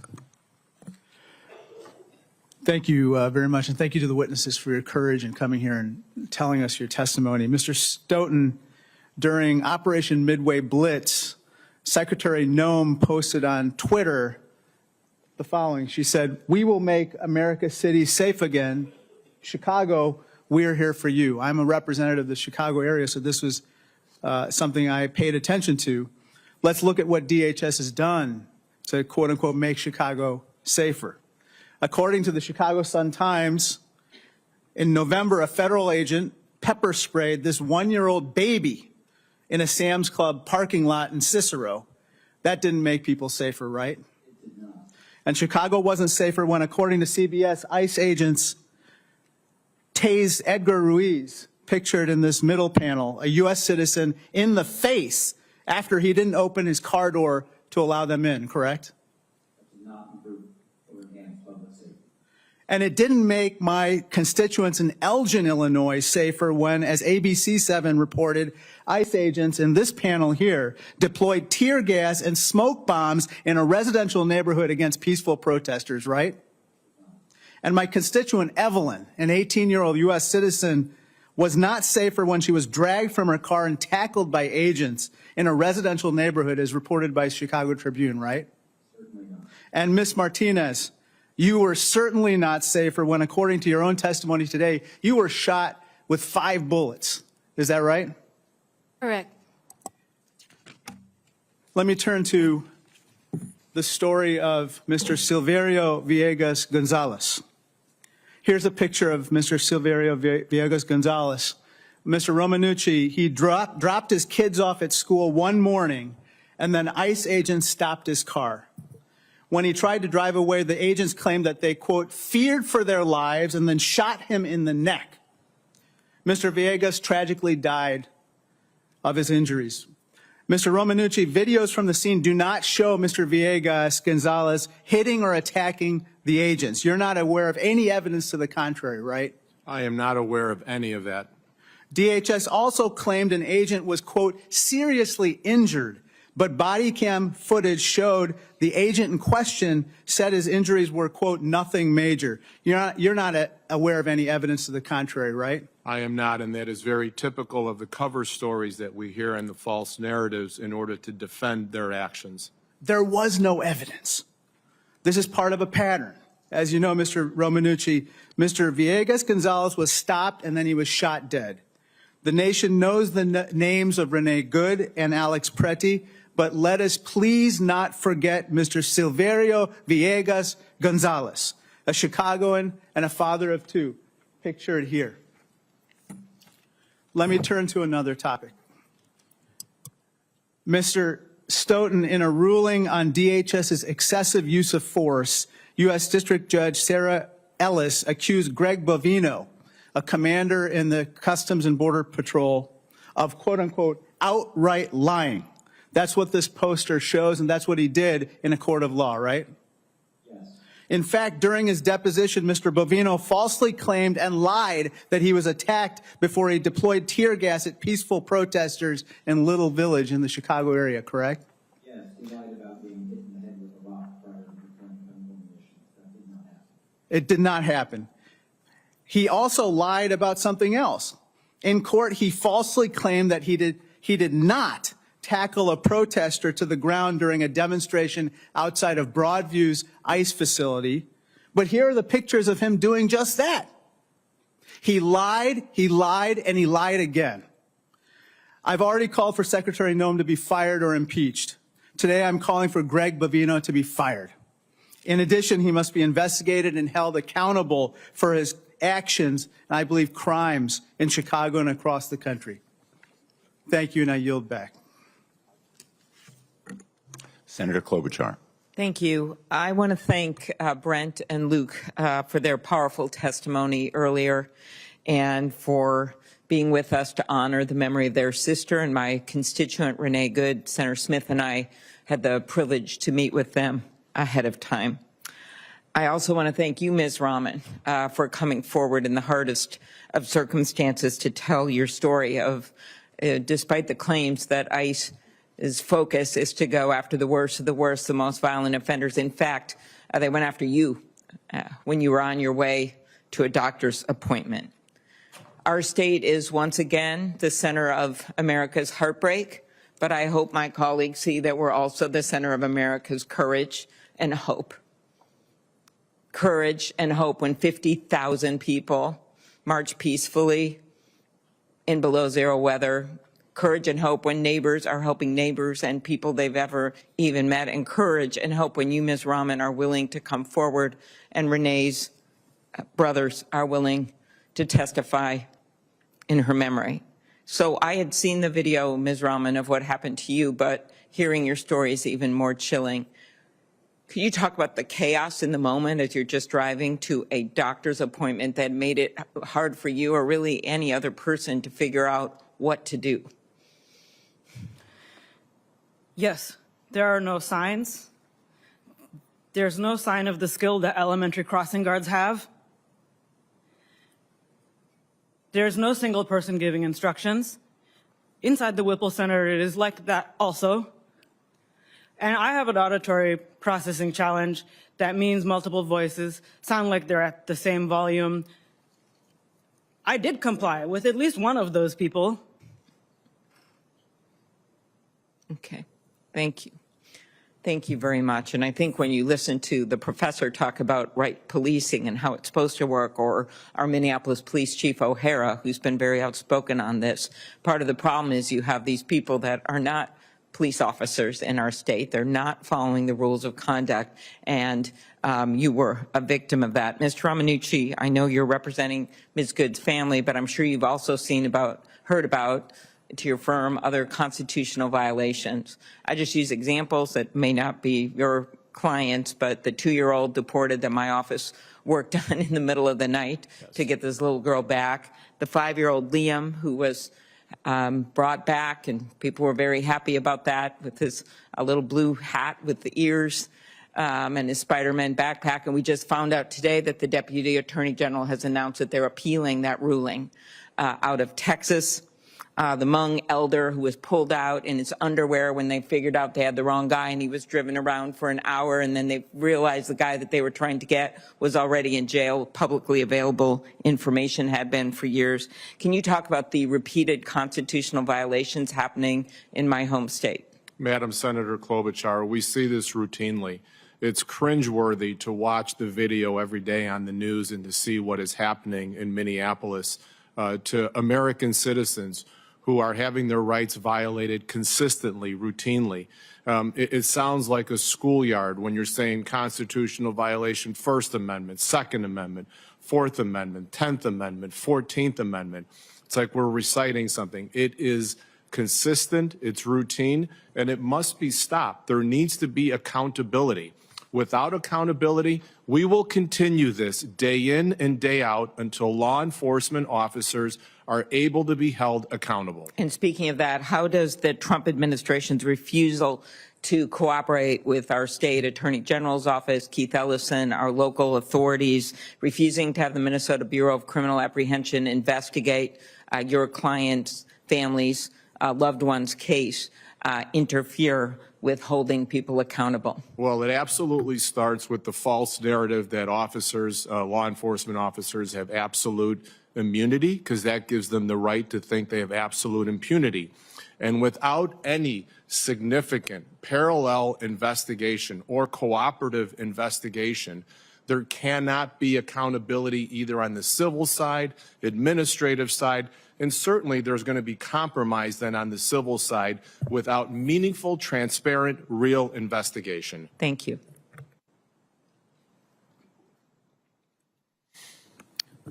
Thank you. Next, I'd like to ask Representative Rokana, please. Thank you. Ms. Martinez, the entire country needs to hear your story. You were born in Chicago and raised there. You're an American citizen, correct? Correct. And you were in your car driving around in the neighborhood as ICE agents were there, and your interest was simply to warn neighbors that ICE was in the neighborhood, correct? Yes, I was also going to take clothes to donate at my local church. And as you were driving along, following the rules of the road, an ICE agent slams his car into your car, correct? Correct. And you panic. You immediately stop. The ICE agent doesn't ask you politely get out of the car. The ICE agent comes, and so you panic. You move to the left lane. And then the ICE agent gets out and starts to shoot you, correct? As I was driving away, yes. Shooting an American citizen. Not once, not twice, not 3 times, not 4 times, but 5 times. Is that correct? Correct. That you testified that my life was nearly taken by my own government. And then, correct? Correct. And then the ICE agent doesn't say, how can I help when you've got blood running out of your body? The ICE agent doesn't call 911. You have to drive a mile before you call 911 to get medical attention, correct? Correct. And then you go to a hospital and they're so concerned about detaining you, they don't even let you get adequate health care. Is that correct? Correct.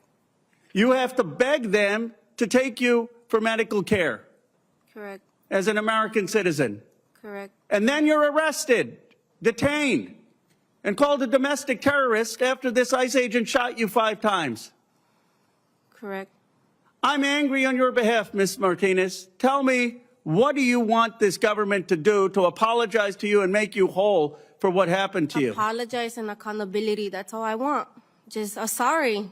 You're not a domestic terrorist. That's it. That's all I want. That's all I'm asking for. For them to admit that they were wrong. Everything that they said about me, I just want accountability and for them to say, no, you're not a domestic terrorist. We were wrong. And a sorry, a simple sorry. That's it.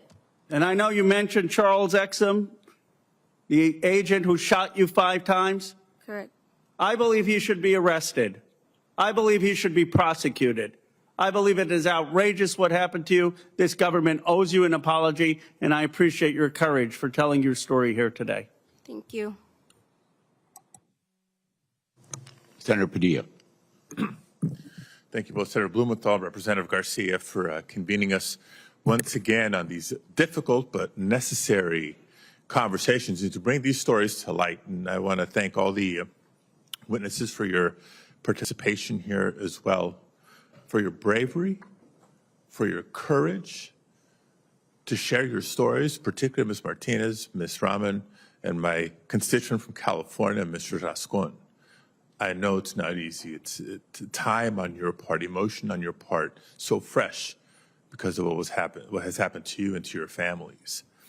I don't want to repeat some of what's been said by my colleagues or ask you questions because you've done such a powerful job in sharing your experience, not just for this committee or these committees to hear, but for the world to hear, right? Because the cameras are here, the press is paying attention. We hope the American people hear what's happening through your eyes. But I do want to add a couple of other elements to the context here. First of all, why is it just us? It's the House, it's the Senate, but why is it just Democrats? Why is the administration engaging in this truth and accountability conversation? Sadly, we've come to not expect it from Donald Trump because we know who he is. We're not shocked at how his cabinet acts because they're just a reflection and an extension of him.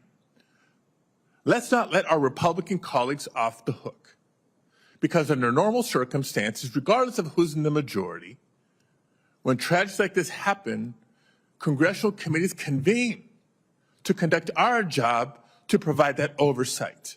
But our Republican colleagues refuse to. Not in the House, not in the Senate, not in the full committee, and not even the subcommittee level.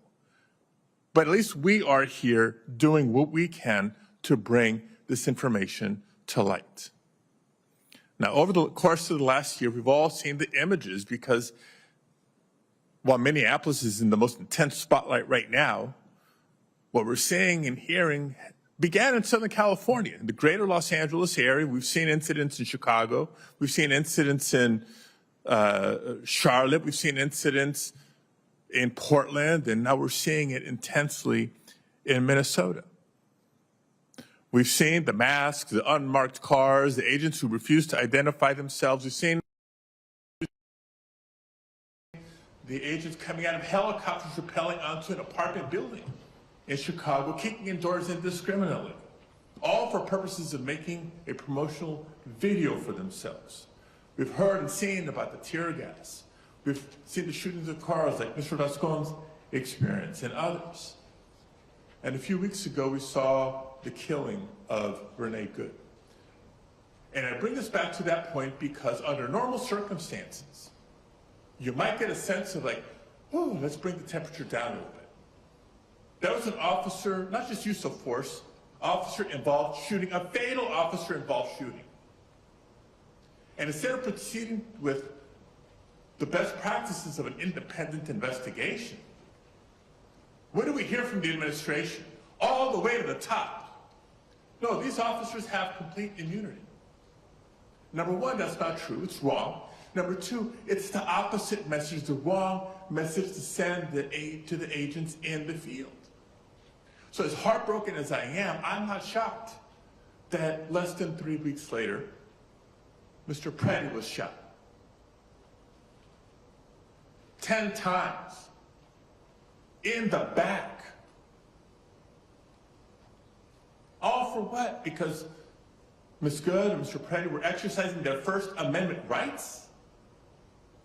They're speaking up on behalf of their neighbors? That's so core to our democracy, freedom of speech. I appreciate Mr. Stoughton's contribution to this conversation here, because under normal circumstances, right, I've been in public service a long time. I've served in local government, state government, and out at the federal level. Under normal circumstances, we lean on a credible, independent investigation. Sometimes it's administrative at the beginning to find out what happened and if consequences or accountability are in order for an officer. Absent that, because our country's history is not perfect, under normal circumstances, we turn to the Department of Justice and the Civil Rights Division to oversee a credible, independent investigation and bring forth consequences and accountability when warranted. But sadly, we're not living in normal times. And so we do need to exercise any leverage point we can for the important reforms and restraints of what's happening on the streets for the safety of our communities and our constituents. And I bring that independent investigation as an example because when it comes to state and local law enforcement, our citizens have yet another recourse. They can bring a civil right of action when the government fails in their responsibility. But colleagues, sadly, that is not an option when it comes to ICE agents or CBP or other federal law enforcement officers. So we're living at a time when victims of their violence have no other recourse for justice. And Senator Blumenthal and I and others, both sides of the Capitol, are working hard to advance legislation to that effect. Ms. Martinez deserves justice. Ms. Rama deserves justice. Mr. Dascon deserves justice. The people of our country deserve better. Thank you all. Thank you, Senator. Next up, we have Representative Brown. Thank you. Law enforcement has two very straightforward goals: keep people safe and build trust in our communities. Yet somehow, President Trump has managed to weaponize ICE and CBP in a way that has shattered trust and made entire communities more dangerous. What we are seeing right now is not normal. It is not acceptable, and it is not right. In just the first month of this year alone, 2 U.S. citizens, Alex Preddy, an ICU nurse at the Minneapolis VA, and Renee Good, a mother, were killed by federal agents. As if that weren't bad enough, top administration officials like J.D. Vance and Kristi Noem rushed to publicly justify those killings and slander the victims. Just weeks earlier, Keith Porter, a 43-year-old father, was shot and killed by an off-duty ICE officer in Los Angeles. And nearly every day since, Americans have watched footage of masked federal agents dragging people from cars, menacing peaceful protesters, tear-gassing neighborhoods, harming bystanders, including babies, and ripping children from their parents. These are not one-offs. These are not honest mistakes. These are predictable results of an administration from the president on down that uses disgraceful language to dehumanize immigrants as criminals, rapists, and invaders. And it is the result of a regime that prioritizes quotas over judgment, intimidation over restraint, and political theater over human dignity and life. When the government kills its own citizens and then rushes to defend itself, rather than seek the truth and ensure justice, something is fundamentally broken. And just this week, that same recklessness was aimed at my home state of Ohio. In Springfield, thousands of Haitian families, people who have lived and worked legally under temporary protected status, have been thrown into chaos. Not because they broke the law, not because conditions in Haiti have improved, but because Trump's ICE needs bodies to deport to meet draconian political-driven quotas. These families are workers, taxpayers, parents. They have stabilized local economies, filled critical jobs, and strengthened their communities. Even Ohio's Republican governor, Mike DeWine, has raised concerns about the damage this will cause. Just last night, a federal judge blocked this administration's attempt to revoke TPS for the hundreds of thousands of Haitians that legally live in this country. The judge also noted that the administration was motivated by racial hostility against Haiti. This was wrong in Minneapolis, it is wrong in Ohio, it is wrong in every corner of this nation.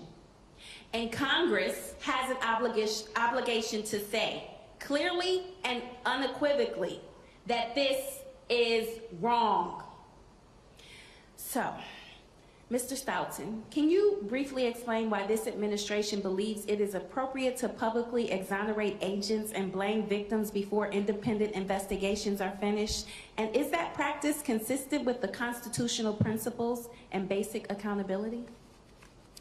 I could not begin to offer a rational explanation for why the government and the current administration preemptively and prematurely exonerates officers prior to any investigation. There is no professional or democratically appropriate justification for doing so.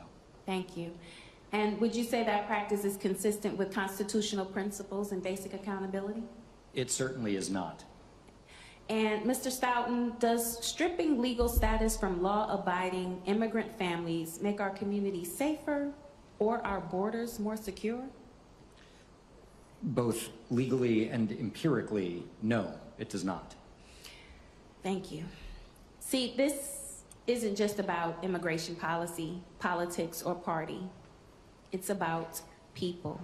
It's about defining what kind of country we are. We can be a nation that enforces the law without sacrificing human rights. We can be a nation that protects people who are contributing to our communities and honoring the law. And we can be a nation that demands accountability when the use of force goes too far and when innocent lives are lost. Because every life deserves dignity, safety, and justice. And at the end of the day, this is about this administration's lack of respect for human life, lack of respect for the Constitution, and lack of respect for the rule of law. Enforcement without accountability is not justice, and silence in the face of harm is not leadership. We owe our constituents and the families who have suffered better. Thank you. Senator Urban. I want to thank all of the witnesses who appeared before us today, my friend Tony Romanucci. And I particularly want to call attention to this Marimar Martinez. Your name on this side of the table is El Milagro. You are a miracle. The fact that you are here today after being shot 5 times to tell your story. God had a purpose for you, and your purpose was served today by telling us this story. I'm the ranking member of the Senate Judiciary Committee, and I want you to know for the record, Secretary Noem has not appeared before our committee in over a year. She's too busy. become an answer for the mismanagement of this agency and the damage that's being done, not only to the people of America, but to our reputation in the world when you consider the police tactics that are being used. Mr. Stoughton, I was going to go through some of the things that Ms. Martinez lived through and ask you to comment. I sense from your earlier answers what you will be saying. But this much I want to make clear. Chicago was one of the first victims of this policy of massive deportation. I came to the Senate Democratic Caucus luncheon and I told my colleagues after it got started and after I visited Little Village and the neighborhoods and saw what happened, be prepared because this show is coming to your town next. They may leave Minnesota, and I'm sure people in Minnesota can't wait for that to happen. They may leave some other place, but they're headed to a new place. You see, they appropriated billions of dollars for this effort, this mass deportation. Billions of dollars, so that the force that they have created, that we've heard described today, is larger than the United States Marine Corps, larger than the FBI. They are prepared to take this show on the road and to visit it to polling places and schools, nurseries, Montessori schools all across America. We have to do something. It is up to us. The courts are doing some things. I wish they would do more. But we have to do our part. And that's why we've made it clear that this negotiation to change the standards for ICE is critical for us to continue funding this agency. Critical. 10 days. The Republicans are arguing, it's not long enough, we need longer. No, 10 days is plenty of time to do what needs to be done. The basics, Mr. Stoughton, the basics of policing. All we're asking is that this effort by ICE and other federal agencies adhere to the same standards and principles as policemen and policewomen across the United States already.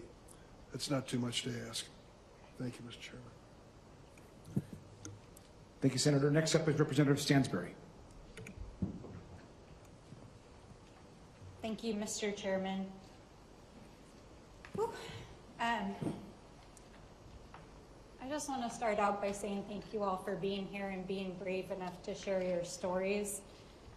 I don't know what to say, but I do have to say that I'm literally shaking and my heart has been pounding sitting here listening to your stories. And particularly, Ms. Martinez, as you shared your personal story of sitting outside the jail as you were bleeding out and having your picture taken. I don't normally talk about my own personal experience with the justice system and my family because it's such a painful experience, but your story for me really made me think about an experience that our family had about a decade ago. And the reason why I want to share it here in this space is because I think it helps to amplify and hopefully show that we're listening. And that is that I had a member of my family who about 10 years ago, 15 years ago, was picked up not in a detention for immigration, but for other reasons, and was taken to a local county jail where he had a medical emergency in the jail. And the agents in the jail not only did not help him when he had a medical emergency in the jail, they watched him and laughed as he died. And in the aftermath of his death, the agents that were involved, both the local law enforcement and the jail officials, tried to intimidate members of my family to try to cover it up.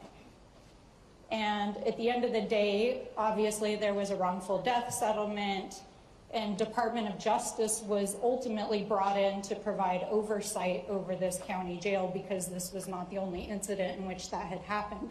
And I think that goes to the points that the senators were making, which is that at the end of the day, this should not be happening. This should not happen to anyone in America. It should not be happening to U.S. citizens. It should not be happening to immigrants. It should not be happening to anyone in America. I don't care who you are or what your identity is or how your status is under the law in this country. This should not be happening in the United States, and there are systems in place to provide a check and balance to make sure that this does not happen to people in our country.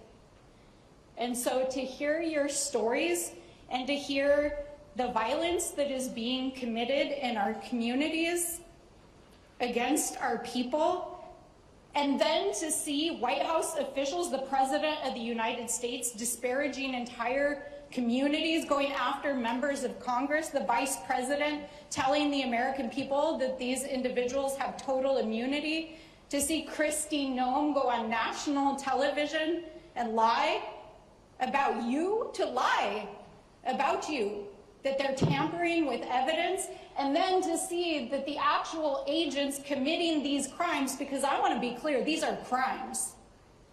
This is not in the line of duty. You don't shoot, murder, and harm people in the line of duty. That is a crime. That is crime. And this is not an accident. I want to be clear about that. There's a lot of discussion going around in these halls about they need better training, that this is just a few isolated incidents. Well, let's be clear about what's going on here for the American people. Over the last year, over 37 individuals have died in immigrant detention. Multiple people have been murdered and gunned down in the street. We have 3 individuals in front of us here today who, in front of the entire world, their lives were shattered. And this was not an accident or a lack of training. This is the policy of the United States government, and it is being paid for by your tax dollars. Because literally, this chamber passed $85 billion in funding to allow this to happen and to arm these agents with those night vision, with those guns, and then to unleash them under a policy that is so based in cruelty, so based in a lack of humanity, so based in a lack of basic respect for human dignity, the Constitution, due process, that they would allow people to die in the streets and then go lie to our faces about it.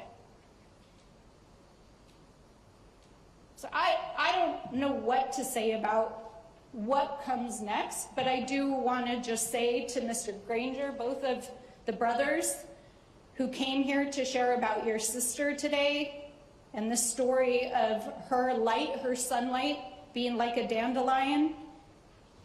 I mean, this isn't just about sunlight. We're here to bear witness. We're here to tell the truth.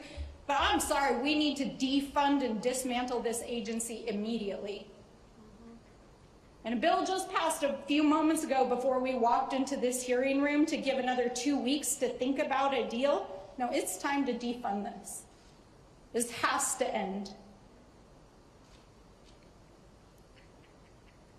I think I'll just close out by saying, because I really don't know what else to say, that there's, a saying, Nelson Mandela said that both the oppressed and the oppressor are robbed of their humanity. And what this administration is doing right now is robbing America of our humanity. And it has to stop. Senator Warren, if you are ready. If not, we can give you a few minutes. I'm always ready. That's what I thought. I never want to pass this up.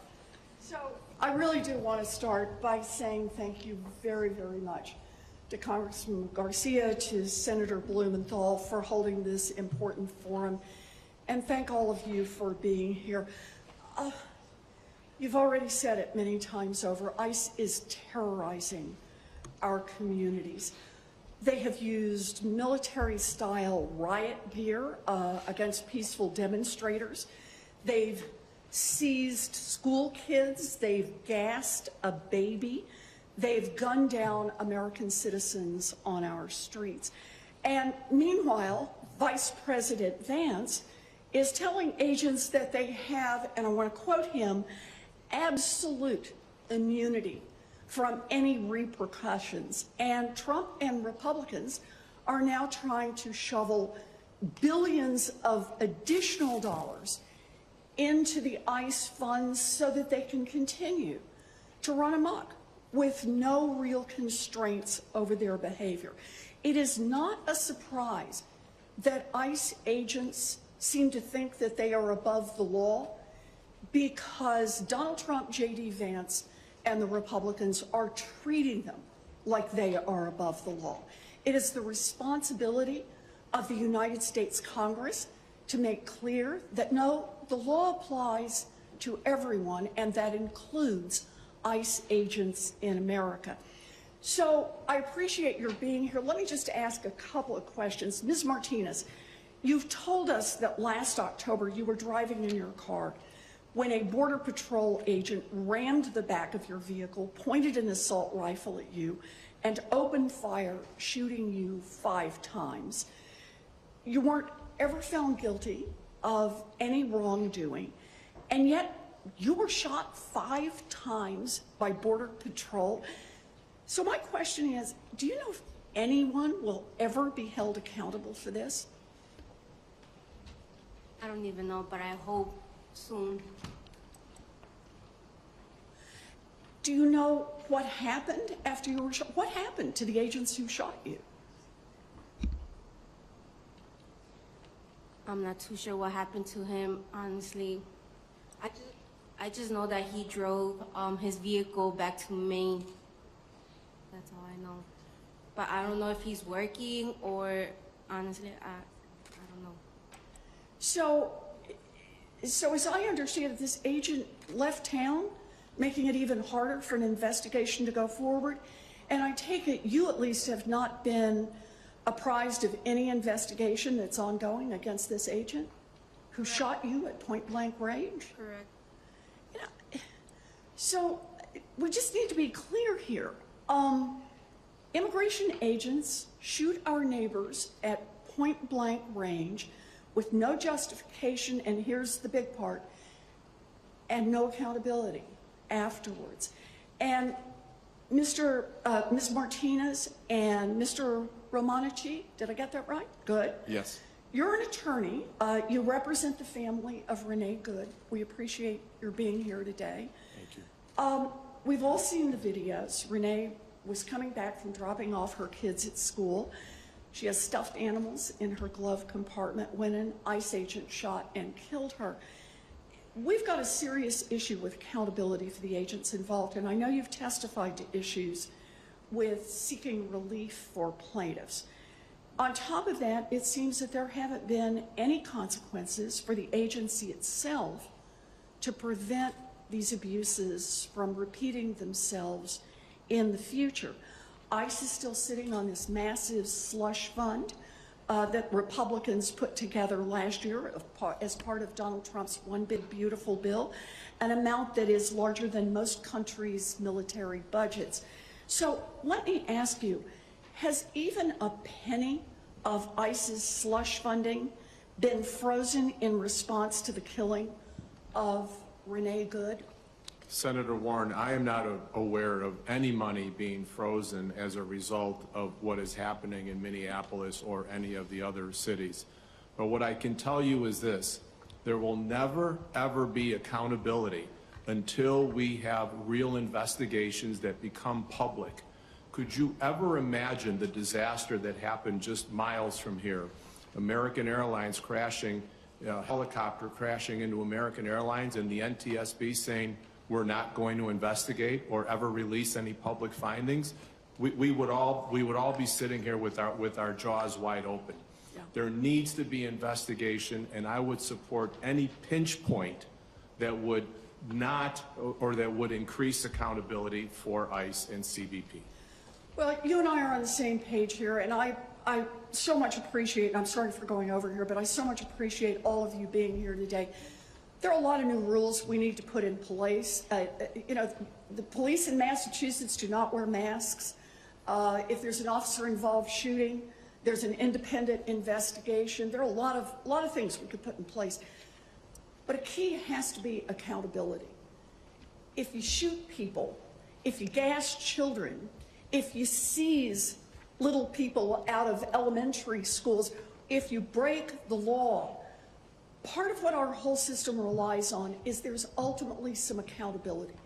We understand that we get things wrong, but the way we get things better is we demand accountability of ourselves and of those who broke the law. And for me, that's what this hearing is about, and that's what this moment is about. It is Congress's responsibility to step up and say, we are going to put new rules in place for ICE, but most of all, we're going to demand accountability for those who break the law. Thank you. Thank you all for being here. Thank you, Mr. Chairman, and thank you. Thank you, Senator. Next up is Representative Lee. Thank you, Mr. Ranking Member, to both of our ranking members for holding this hearing. And I just first want to associate myself with all of my colleagues who have acknowledged that you can't reform authoritarianism and that we can't unmask fascism and cruelty and oppression, and that the call now is to abolish this agency.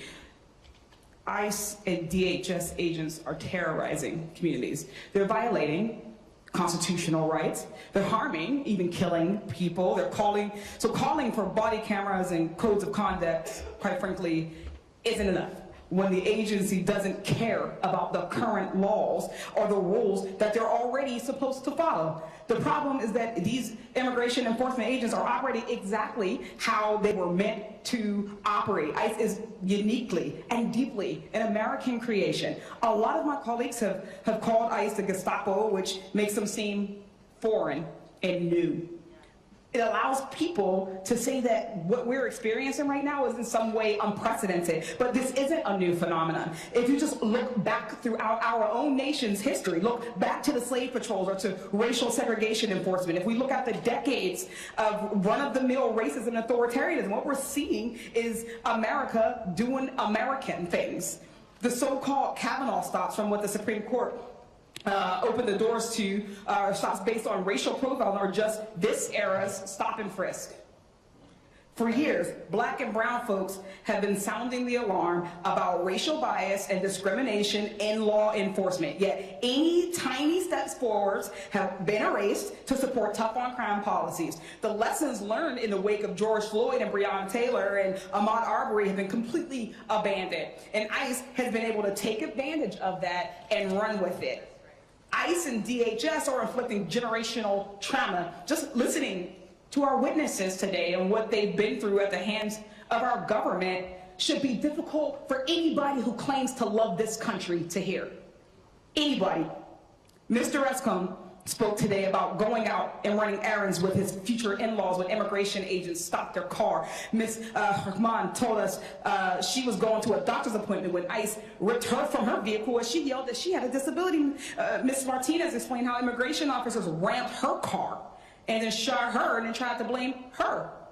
And we heard from Mr. Romanucci today because we can't hear from Renee Good because ICE killed her. Mr. Resco, after the sketchy traffic stop and after they came to your home right after, these immigration officers actually terrorized your family a third time, almost 2 weeks later, when they broke your front door down, correct? That is correct. What went through your head as all of this went down at about 4 in the morning?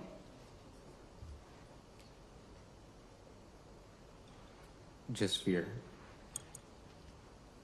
And your fiance, she was pregnant at the time? Yes, she was. Did they make any effort to make sure that she stayed safe and calm? Not at all. They just kept pointing the lasers at her and the rest of us.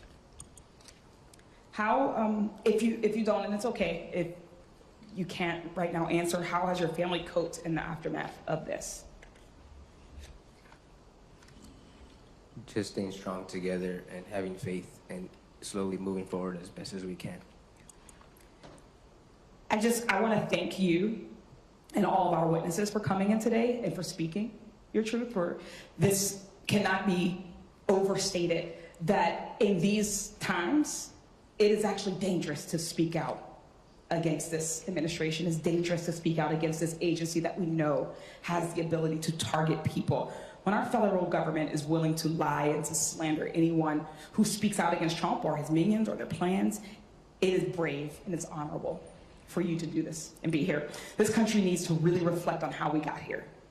We have to look back and learn rather than sanitizing our history and forget our flaws. We can't just stop at abolishing ICE because that's no longer enough. We need to prosecute the wrongdoings and hold these agents and leaders and anyone who had anything to do with that accountable. I thank you for your time, and I yield back. Thank you. Just a reminder about the 4-minute rule. Senator Schiff. Thank you, Chairman, for organizing this hearing. I had a chance to hear some of your testimony, your opening statements, which were incredibly powerful, and I am grateful that you're here and willing to share your experiences with all of us. I want to follow up, Mr. Rascon, and ask you more about your experience.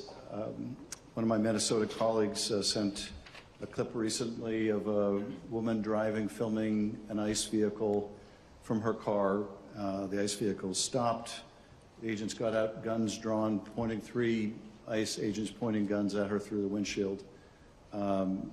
She could have easily been killed. And if you're willing to share a little more about your experience, what was that like, being in a vehicle, encountering that kind of threat of and use of force by agents? What is that like? What should people understand about what goes through your mind at a time like that? It felt like we were about to be attacked for no apparent reason by, it seemed like, nobody, no law enforcement that was legit. Just seemed like masked individuals with crazy head power. Once they had broken the windows and my father-in-law bravely drove away, and the shots fired into the vehicle, I just thought that one of us would have been killed. But thankfully we're all okay, and I'm sorry to the victims that didn't survive. And what's it like when you drive now? What are the after effects of experiencing that now when you're out in the community? What impact has it had on you and your family? I feel like my head is on the swivel, always looking everywhere to make sure that nobody's going to attack us without us being aware of it, or anybody else in our community. Now, I know they made accusations against your family. Did they ever bring charges? Did they drop charges? What was the status of that? They claimed that we had ran them over, and the judicial judge had watched the video and evidence, and there was no evidence that we did anything to them, and so they dropped the charges. And how long was it after you were arrested before they dropped the charges? My father-in-law was arrested 2 weeks after the first incident. And how soon thereafter were the charges dropped, do you remember? I would say about a week or two later, maybe two to 3 weeks later. Anyone ever apologize to you for what's happened to your family? Just our loved ones, not the people who were the cause of it. And Ms. Rahman, how about you? Anyone ever express any kind of remorse for slamming you to the ground, for not getting medical treatment for you, for what you had to endure? Nope. Senator Padilla and I were recently at one of the large detention facilities in California, and we asked about medical treatment there, and people who were diabetic weren't getting the medicine they needed. You didn't get any kind of medical assistance. How long were you in custody?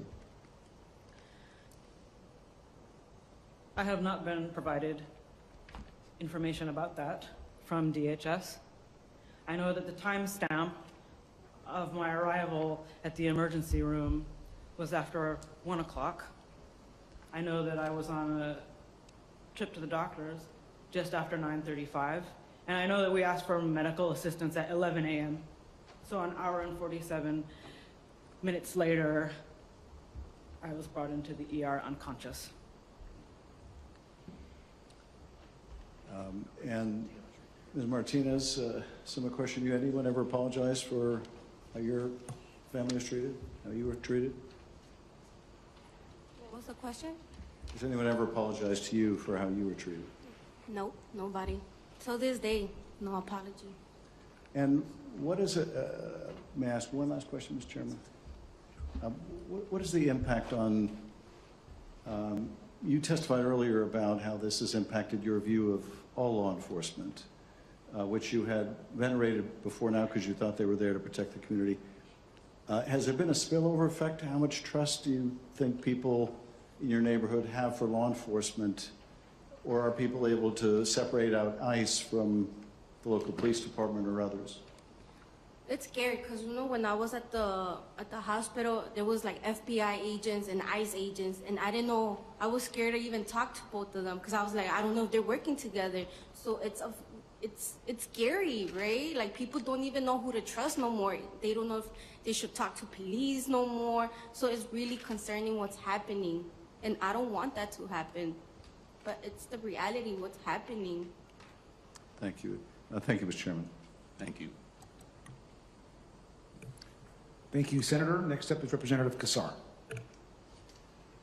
Americans know that ICE agents shot Renee Good, but you should know what happened next. The ICE agents did not render first aid. They left Renee to bleed. Then a doctor approached the scene, and he wanted to help. The doctor shouted, "Stop the bleeding." Instead, for 3 minutes and 26 seconds, ICE agents held back that doctor that might have been able to save Renee. So for the next 3 minutes and 26 seconds, I want each of us to imagine someone we know and love, and imagine that they are shot, bleeding, suffering, and dying, and silently think about them being denied help for the next 3 minutes and 26 seconds.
"Stop the bleeding," the doctor shouted.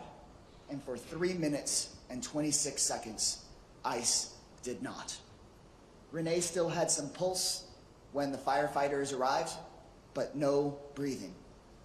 CPR didn't start till 10 minutes after she was shot. It was too late, but it's not too late to prevent this from happening to more people in our country. Thank you. Senator Ethan Moore. Thank you for that almost unbearable amount of time. Thank all of you for coming. I am fully aware of what it takes to discuss and tell again and again when you've gone through trauma. And I appreciate it because what you're doing is helping the rest of the country to become aware of really what's happened. I want to talk a little bit about masks. I think transparency and accountability are fundamental to every form of law enforcement. And yet we've witnessed more and more masked agents operating in unmarked vehicles, creating fear and confusion in people all over this country. Now read this. Research shows that anonymity can change behavior. When individuals conceal their identities, they may feel less accountable, be more willing to engage in conduct they would not otherwise consider. We also know that criminals have been putting masks on to impersonate federal agents and then commit crimes. Crooks generally put masks on. I guess the question, and Mr. Stoughton, I'd ask this of you, how does allowing ICE officers to wear masks, how does that affect law enforcement to distinguish between legitimate operations and a group of armed impersonators? And what are the consequences of this policy in terms of public trust, the core of how we keep our communities safe? Anonymizing law enforcement dramatically reduces public trust. When law enforcement agents act at the local, state, or federal level, they act with public authority. That is, they are policing in my name and they are policing in your name. And that should mean that we, as the public, have the right to know who is doing what in our name. When we don't have that, it undermines accountability and it dramatically hurts public trust. It also creates tremendous confusion for the individuals who are interacting with anonymous agents who may not know who they are interacting with. There are now at least a dozen or more stories of individuals who, upon being confronted with ICE or Customs and Border Protection agents, called the police because they did not know who they were being confronted with. These masked, armed individuals who are aggressively approaching them. There is nothing to clearly distinguish that kind of enforcement operation from a criminal kidnapping or carjacking without clear identification. Right. Exactly my point. I would just go down, and I was here for all three of your, when you gave your testimonies, and again, words can't express how much I appreciate. I think all of us appreciate that. Mr. Rascon, when exactly did the federal agents, how did they identify themselves? At what point? After repeated requests, they did not identify themselves. And Ms. Rahman, same question. At what point exactly did they, and how did they identify themselves? They did not identify themselves. I even asked them their names to have a conversation in the car, and they were silent. And Representative Lee has already talked to us about the history in America of masked men taking it upon themselves to do things to people of color. And I don't even come from a family where that has happened for generations by masked men. Thank you. Ms. Martinez, I can't ask you that question because you've never even got a chance. Anyway, I've got more questions, but I appreciate what you've all done to be here, and I think it is more powerful than you can possibly imagine. So again, thank you each. Thank you all. I yield back to the chair. Thank you, Senator. I'd like to now yield to Representative Crockett. Thank you so much. Mr. Ranker, I am so frustrated.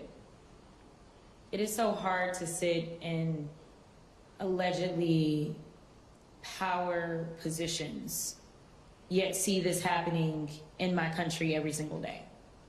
We are arguably the most powerful people, not just in this country, but in the world. Yet some of our colleagues have decided that they wanted to abdicate their oaths and their duties, and they have decided that instead of following the law or the Constitution, they want to follow a single man. There are those that say that our democracy hangs in the balance. With every passing day, I feel as if we are slipping further and further into a full-on dictatorship. When we live in a country where a journalist by the name of Don Lemon can be arrested, or Georgia Fort can be arrested, when we live in a country where a 5-year-old little boy, Liam Ramos, can be thrown in what looked like a penitentiary, because I did go and see him at Dilley facility, and the reality is that Liam's picture went viral. But there are so many children that are rotting away in that facility, and it seems like nobody cares. When we see what happened to Alex and Renee, and my colleagues are silent or they're in defense of what took place, I start to wonder, what is our purpose? If we are sitting here and we are seeing our Constitution desecrated at every single turn, and then when we have an opportunity in the minority as Democrats to say we are going to stop this because it's not working out very well for the Republicans. In my state of Texas, they just flipped a seat where it swung 30 points. It's not working well for the Republicans when the Republican governor in Texas decides to say, well, maybe we're a little off track. It's not working well for the Republicans when Donald Trump steps in and says, well, let me go ahead and give you a sacrificial lamb by the name of LiveNOW. It's not working well for them. So we are in the best position that we could be in, yet and still that package passed, and we gave a 2-week pass for them to continue to negotiate. My question is, what are we negotiating for? What is it that we're trying to get? Because we know that they already will ignore the law. The 1st, the 4th, the 5th, and the 14th Amendments have all been thrown out of the window by this administration. So, Mr. Stoughton, DHS's internal use of force policies are supposed to be guided by constitutional protections under the 4th Amendment. Do you think that we're seeing that? The policies on paper are fairly good. I do not see those being translated into practice. In fact, we know that the opinion that was written by the judge that ordered the release of Liam and his father, it says this case has its genesis in the ill-conceived and incompetently implemented government pursuit of daily deportation quotas, apparently even if it requires traumatizing children. This court and others regularly send undocumented people to prison and orders them deported, but do so by proper legal procedures. Apparent also in the government's ignorance of an American historical document called the Declaration of Independence, 33-year-old Thomas Jefferson enumerated grievances against a would-be authoritarian king over our nascent nation. Among others were, he has sent hither swarms of officers to harass our people. He has excited domestic insurrection amongst us, for quartering large bodies of armed troops amongst us. He has kept amongst us in times of peace standing armies without the consent of our legislature. We, the people, are hearing echoes of that history. And then there is this pesky inconvenience called the 4th Amendment. Right now, I must say that the only branch that has not completely failed us is the judiciary. It is time for us to empower the people like you that have been traumatized by our government. We need to make sure that your lawyers can stand up and they can get money. They can go and get some type of justice, because if our president can sue our own federal government for $10 billion, then something tells me then maybe we need to loosen the reins around some of the protections that these officers have so that y'all can go and get something, and maybe, just maybe, they will decide that it's not worth it to go out and traumatize its citizens. Thank you so much, and I will yield. Senator Corona. Thank you, Mr. Chairman, and also Representative Garcia for convening all of us here. And I was watching the proceedings on C-SPAN, so I very much thank our witnesses for sharing your harrowing experiences. What we are dealing with, as far as I'm concerned, is a lawless regime, and with agencies that behave in lawless ways. And we all should be motivated by the fierce urgency of now to do something about this lawlessness. There have been over 500 lawsuits filed against this administration's actions to prevent the continuing lawlessness. And so the testimony you provided shows us how critical it is for us to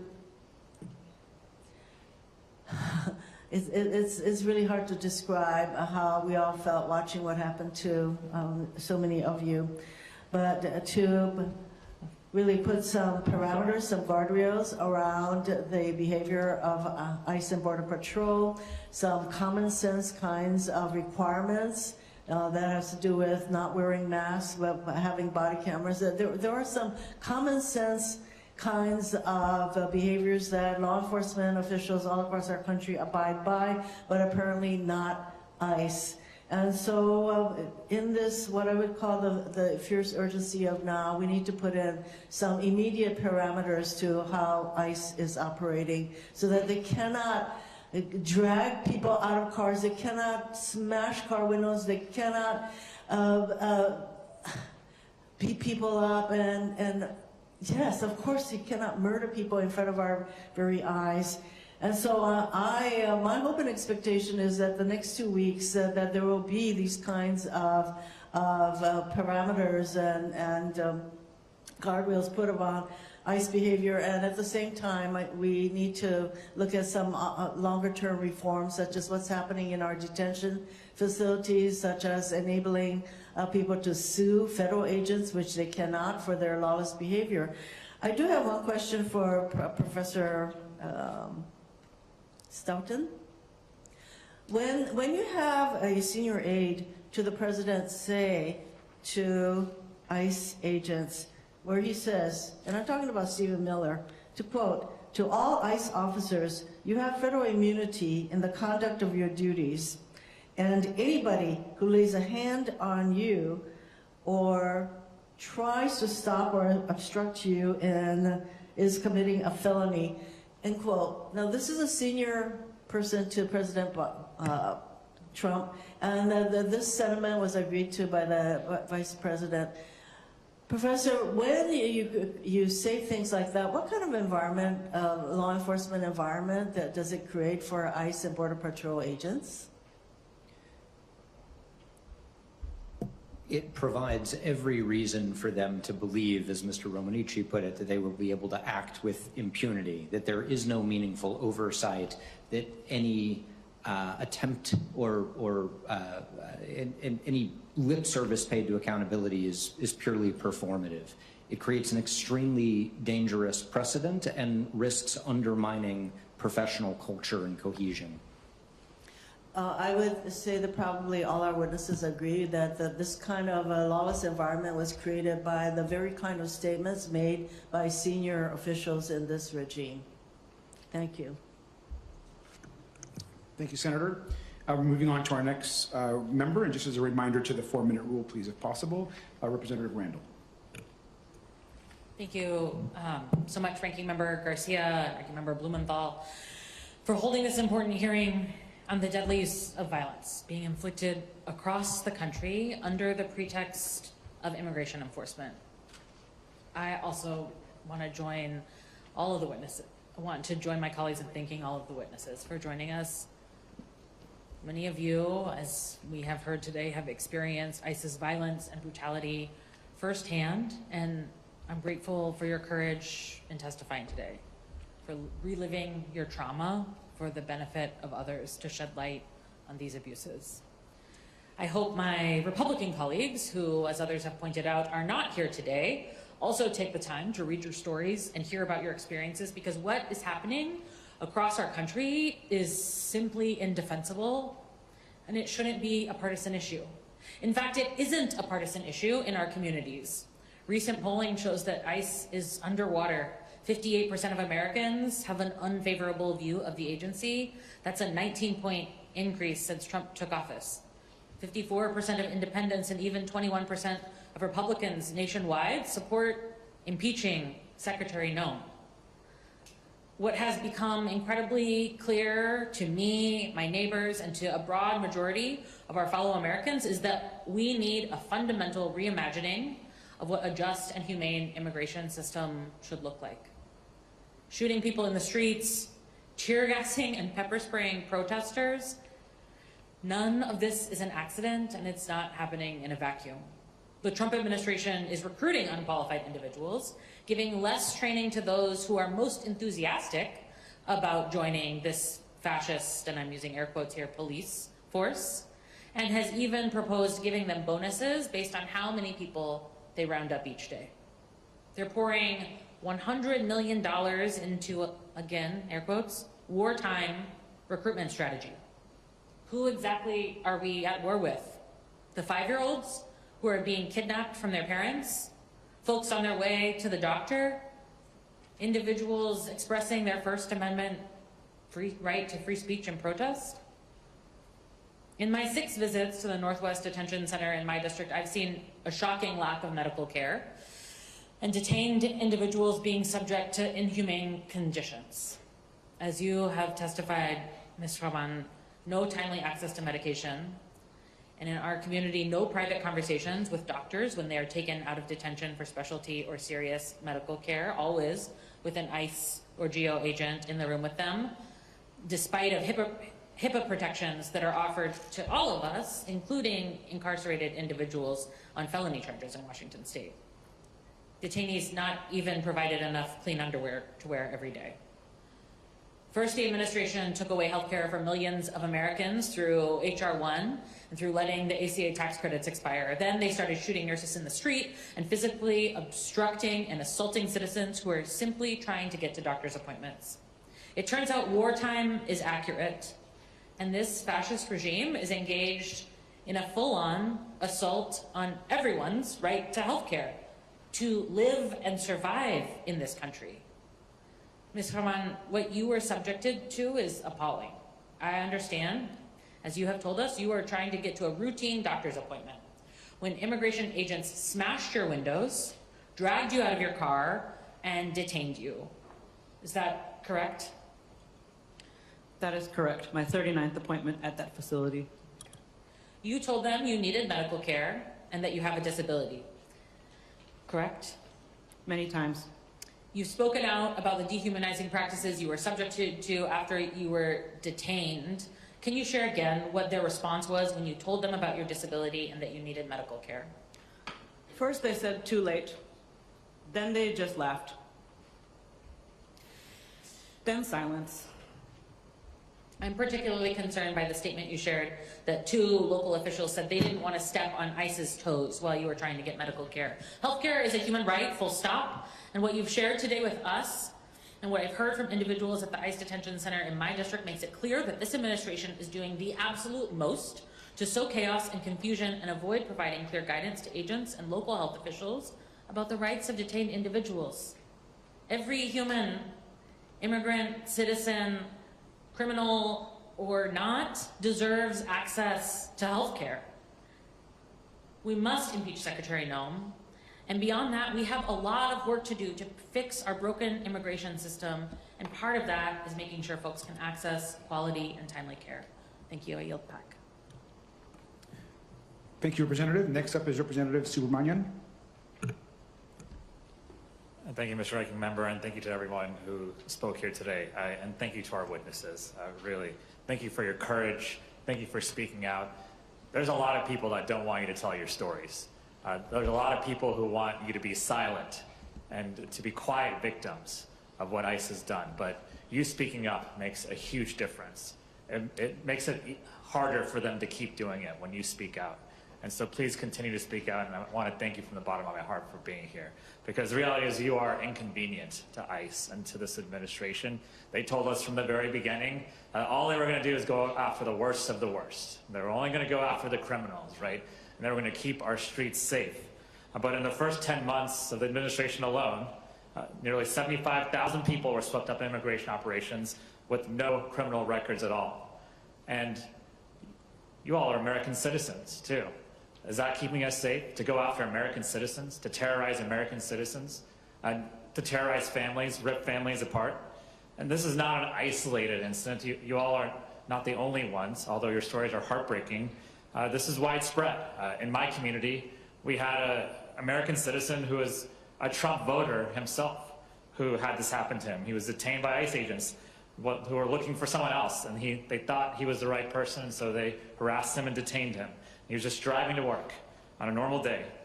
And what's interesting, and what I keep seeing over and over again, and what you have shared in your stories, is that there is no accountability. There are no apologies even. There's not even, all there is pointing a finger at you and saying you're a domestic terrorist, right?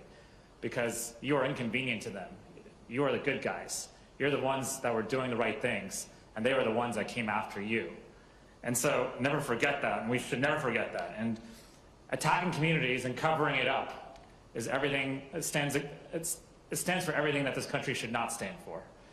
And so what I want to see, first I want to see Secretary Noem impeached. I think she needs to go, resign, or get impeached.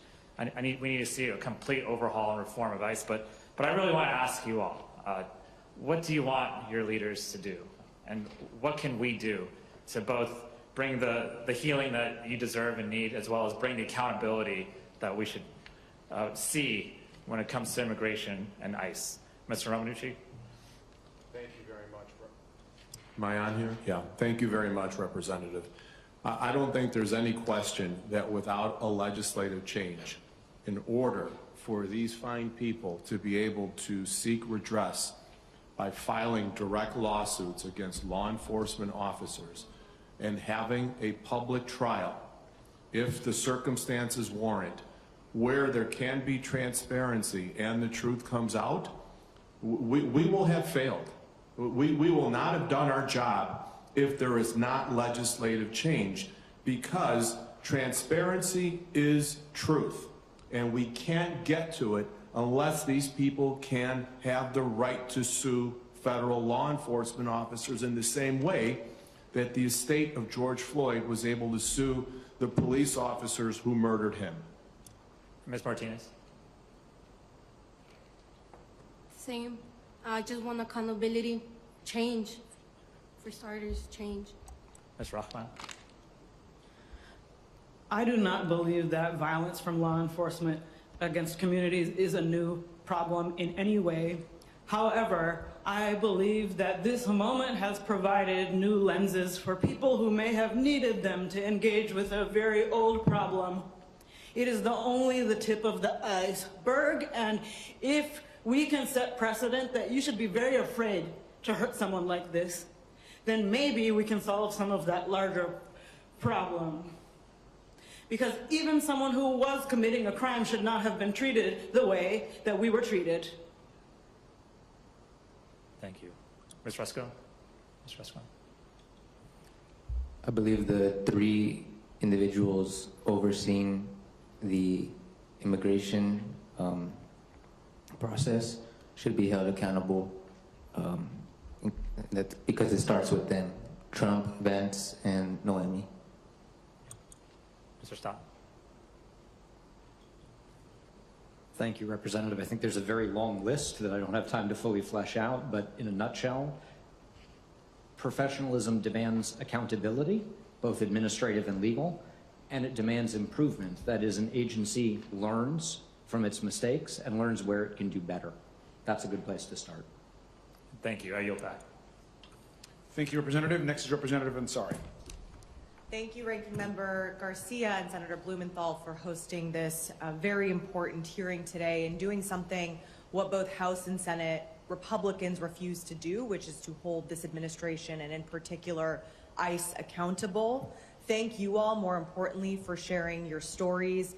Like many of my colleagues have expressed, I am in awe of your bravery, and just the horrors that you've had to go through should never happen to any American in this country or any human being in this country, regardless of what their immigration status is. So I am deeply sorry for what happened to you, and I can assure you that I will not rest until everybody from the very top, Kristi Noem, to all the way to the bottom, and these ICE agents who are acting violently and lawlessly must be prosecuted and held accountable for their crimes. This description, what you have put forward and what we've seen across this country, ICE is not law enforcement. They're also not immigration enforcement. They are literally Trump's personal paramilitary force turned against civilians, no different than many authoritarian regimes around the world. My parents fled an authoritarian regime to come to this country, and the tactics are extremely similar. Now, I want to dive into some of the details of Ms. Rahman's testimony. You described that you were violently pulled from your car by DHS agents while trying to drive to a doctor's appointment. Agents had told you to move your car towards other federal agents, an action that, according to the Trump administration, was justification for the lethal force that was used against Renee Good. Were you concerned for your safety if you had followed their directions? Absolutely. There were people everywhere. The violence of your detention, per your description, just seems so senseless. Why do you think they acted the way that they did? Because I think that they are trained towards cruelty. Their tactics do not logically make sense to me as an immigration strategy. That would be things like helping immigrants access jobs and things. It doesn't make sense to me as a public safety strategy either, but it does make a lot of sense as a strategy for teaching the population to be afraid and not speak.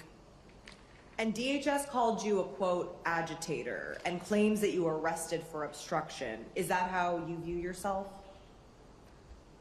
No. I am a software engineer who was going to a doctor's appointment. Exactly. Did federal agents treat you with dignity and respect during your detention? It doesn't seem like they know what that is. And what do you think the agents meant when they told you that you wouldn't be a problem if you were, quote, normal? I think the agents believe there is exactly one kind of person who's appropriate for being allowed to live their life in America. When were I you don't first? fit that. Thank you. When were you first informed of your rights? I was not informed of my rights. And were you allowed to speak with a lawyer? No, I asked many times and they said that would happen later, but I was never actually taken to an interrogation room because there were too many, quote, bodies occupying those rooms, and I blacked out before I was able to ever talk to anyone on the phone. And did you receive appropriate medical care or disability accommodations while you were detained? No, I requested them many times and finally thought to ask for a wheelchair, which they didn't know if there were any. Nobody should not know the answer to if there is a wheelchair in the facility, and then when I was put in it, I was taunted, which is strange to me because that did not make their job any easier. Were you worried that immigration agents might let you die? 100%, because I read books. Thank you for your testimony. I yield back. Thank you, Congresswoman. Next up is Representative Bell. Thank you, Senator Blumenthal, Ranking Member Garcia. Also to our survivors, for your courage, as well as our witnesses as well. My first foray into politics was as a city councilman in a small city called Ferguson. And one thing that I learned as a city councilman is that the relationship with citizens and their city, there was a direct correlation with their relationship with law enforcement. I would have people come up to me about their trash and just be mad. They'd come up to me about a pothole in their street and just they're just hot. But as soon as that trash was picked up, as soon as that pothole was filled, they were ready to bake you cookies. A bad interaction with law enforcement doesn't go away so easily, though. And I say all that because as a Ferguson City Councilman, as later on a municipal court judge, we worked hard to change not only policies, but also the perception of law enforcement in our local communities. We worked hard to get body cameras on every single officer and implementing policies that required those cameras to be on. We worked hard to implement community policing, where police officers weren't just evaluated by how many arrests they made, but how many people they knew in the community, how many conversations they initiated. We worked hard to expand treatment programs for folks struggling with mental health and addiction. And we worked hard to get law enforcement to buy into that. And they did in our community. And so it's like taking one step forward and 2 steps back when we see these masked agents that I talked about earlier in this year running around with weapons, with the color of law enforcement around them, but yet without the training, without the adherence to the policies that actually we've seen start to build that confidence, that trust back in many places around this country.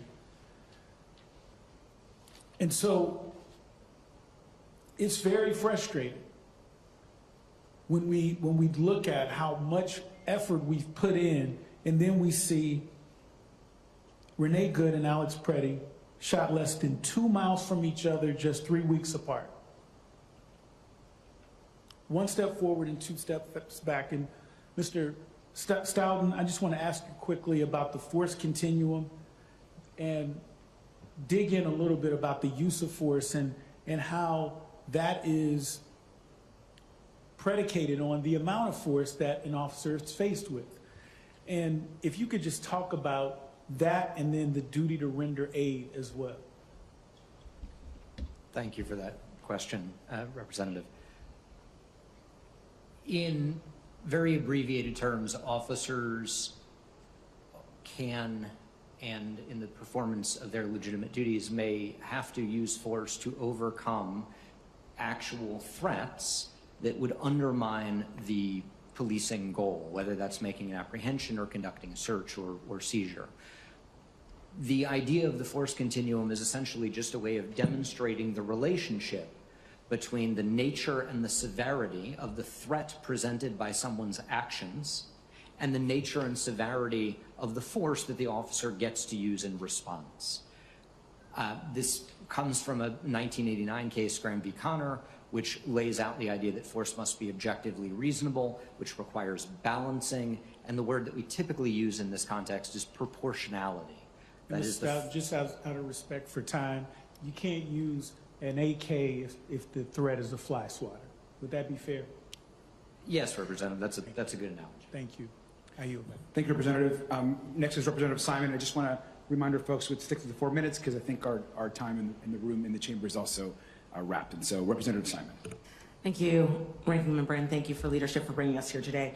I think it's important to also lift up the voices for the past 22 years of folks on the ground in communities, human rights attorneys, civil rights organizations who have been clear that across administrations, ICE has been a damaging force in our communities. So what you all have experienced is the ticking up of an unchecked body.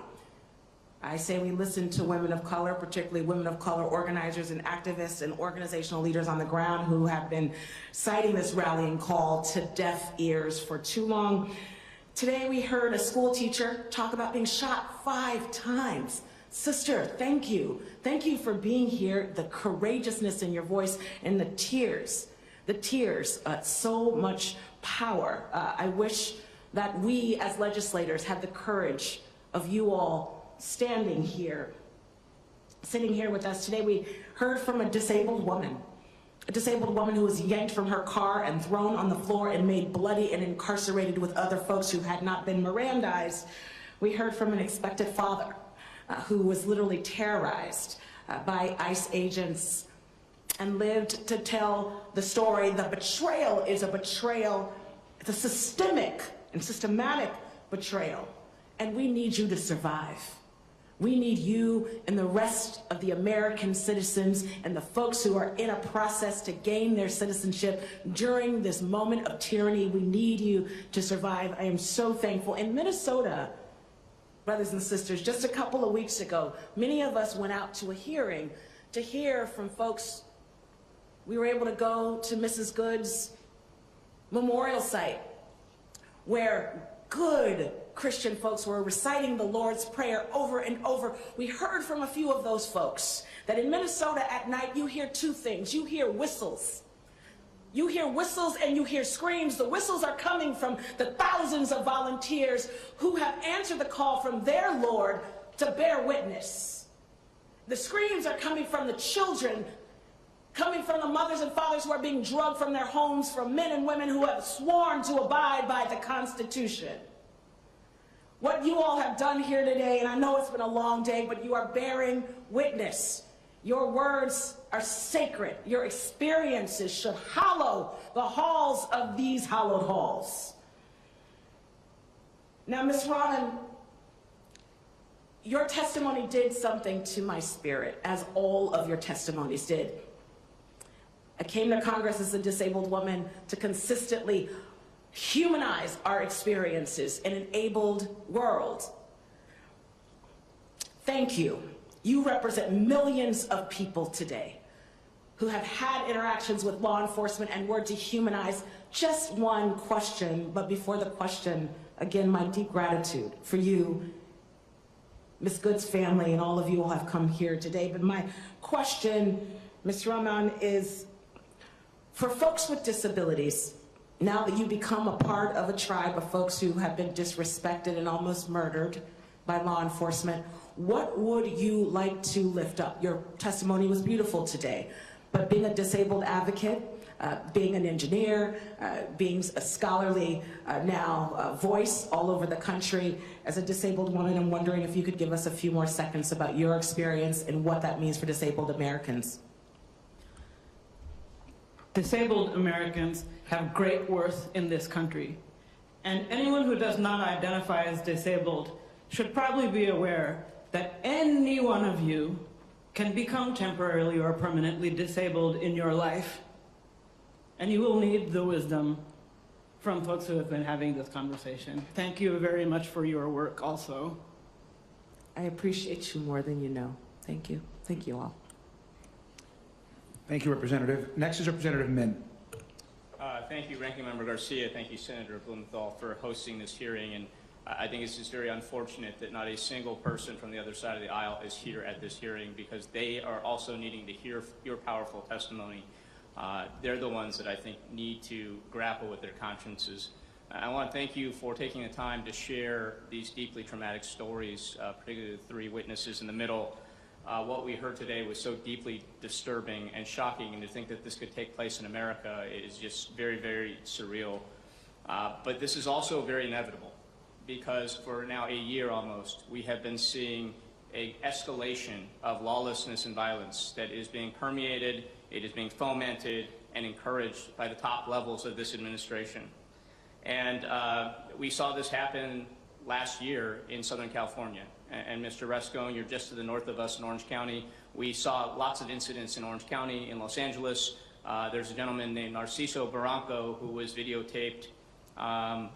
It went viral because he was being punched in the head repeatedly. He's a gardener who'd been in in the United States for almost 30 years, the father of 3 Marines. And as with you all, the administration followed a well-worn playbook of trying to blame the victim. They accused him of being a domestic terrorist, of trying to attack the ICE agents with a weed whacker until that narrative no longer could withstand the videos that clearly contradicted it. And unfortunately, what we saw here, Mr. Rascon, Ms. Martinez, is that same playbook. And I just want to be clear, you were confronted by masked agents who approached you, threatening you with guns drawn, and you in your case, Mr. Rascon, your father drove the car away. Ms. Martinez, you drove the car away. And in both instances, it's clear you were trying to flee. You were not trying to hurt anyone. You were not driving at agents. And yet, they fired gunshots both times. You were hit 5 times, 7 bullet wounds. And I'm so sorry to hear that, Ms. Martinez, but they blamed you. And that is exactly the same playbook that they followed with Renee Nicole Good and Alex Preti. And like my colleague, Representative Simon, I had the privilege of going to Minnesota to hear from local law enforcement, to hear from activists, and they shared the same story. And what is happening right now is that they are gaslighting us here in America. They are trying to lie about what's happening, even when they have videos directly contradicting that. Now, some of us have raised concerns for a long time that ICE is hiring the wrong type of person. And I know there's been a lot of emphasis on training. Mr. Stoughton, you talk a lot about the need for better training, and I agree with that. And yet what we've seen over and over is stuff that I don't think training would cure. We see violence perpetrated by people in ways that dehumanize their victims. So I just want to ask you a few questions, Mr. Stoughton. You've seen a lot of these videos. Is it safe to say that walking up to someone and punching them in the face because you don't like what they're saying, is that something that's acceptable for law enforcement to do? Absolutely not. Is that a crime? Yes. What about pepper spraying somebody who's standing with the sign you don't like? Is that appropriate for law enforcement to do? No. Is that a crime? Yes. And if you just decide to tackle someone, blindside them in the street, they're not resisting arrest, they're not doing anything criminal, is that a crime? Yes, it very well could be. And should that be subject to an investigation? Absolutely. Now, we have not had any investigations until the murder of Alex Preti. In no instance that I'm aware of, and we've written letters to DHS asking some of these questions, have we once gotten any responses indicating that any investigations are underway with any of these victims? So Ms. Martinez, Ms. Rahman, and Mr. Rascon, I just want to ask you a few last questions. Did anyone from the government ever apologize to you? You can just say no. No. No? Or yes or no? No. No. When you were in the hospital, Ms. Martinez, did anyone ever visit you from the government? Only FBI and ICE agents. Nobody, Christy Noem, nobody else who called you a domestic terrorist, they didn't come visit you? No. No apologies, no visits, no regrets, apparently. I want to apologize to you on behalf of the United States government. This behavior is criminal. We need to prosecute it. Every single person in Congress, upon taking office, takes an oath to support and defend the Constitution of the United States. We need Republicans to step up right now and honor that oath. With that, I yield back. Thank you. Representative Talal. Thank you so much, Chairman. I come from the city of Detroit, the most beautiful, blackest city in the country, so I'm going to keep it real. Can I blow this? Is that going to be a problem? And this. That's all of our residents are using right now to protect themselves in the streets. Do you understand? This is what they're using. Whistles and their camera. I want to show you. Let's see what this army, fascist army disguised as some sort of federal agency is using. This is the home of Tiana and Garrison. This is their private home. Let's see what they have, and I want Seth to pay attention to this, because I know you probably read about all the toys that they have. U.S. Immigration Customs Enforcement agents, I'm not talking about Border Patrol, they got stuff too, are equipped with a range of tactical weapons, including AR-15 rifles. Options such as pepper spray launchers, I don't know what that is, taser devices. They also utilize military-grade tactical gear, including camouflage pouches and specialized rifle attachments. They have ammunition rifles, like endless amount, attached to their body. They have night vision and thermal cameras on drones, armored vehicles. I even heard, Martin, at your house, they were using drones on your house. Contractors like Quantico, you know who I'm talking about, Quantico, whatever, Tactical, and these groups provide these materials. they make money giving us this stuff. Remember that. And every day they keep any of our immigrant neighbors who are asylee seekers, some of them are literally just waiting their turn to be able to get that pathway to citizenship. They're making money off of our babies being imprisoned. You know, there's a lot of equipment here, and military gear here, Seth, a lot of weapons here. For whistles and cameras and our disabled residents, people going to drop off, you know, donations to their church, a father. It's a lot of weapons. You think this belongs in the streets within this federal agency right now with everything that's happened? While I do think there's a potential role for specialized equipment and training, I do not see the role. Well, my friends in the veterans, they said this stuff we use in Afghanistan and Iraq, Rashida. I didn't agree with that either. You know, those are a lot of folks that were innocent lives, civilians impacted. But this is kind of stuff in war zones. Seth? It does not belong in day-to-day. Look how many people showed up to her house. They're unhinged. And I just have to be honest with my colleagues. They're not here to listen to this, but I'm going to tell you all, it's not a slogan, abolish ICE. My residents in Southwest Detroit have been telling us for years. For years they've been telling us. You know, thinking of that father, I saw the emotion that Martin and especially Miss Martinez had seeing that father of two boys being murdered. No one talks about Mr. Gonzalez as much as they talk about Renee and Alex. And I know they would hate that. But I have to be honest with all of you, all of my colleagues that are not here, they think if we unmask them, they'll stop killing us. They think if we just train them more. But do you know, Seth, that murderer agent, John Ross, that executed Renee, he's been with Border Patrol since 2007, then goes to ICE in 2015. I think he trains people with guns. So it's not more training. This is an agency that was built to terrorize communities and neighborhoods. It is an agency that was created with this culture. It cannot be so-called reformed barriers. They violate their own policies. I saw it in my own neighborhood in 2010 and on. So it doesn't matter who's president. This needs to be dismantled. With that, I yield. Thank you. And I believe we have Representative Presley, who we can grab a seat wherever she would like. And there you go. Sure. Thank you.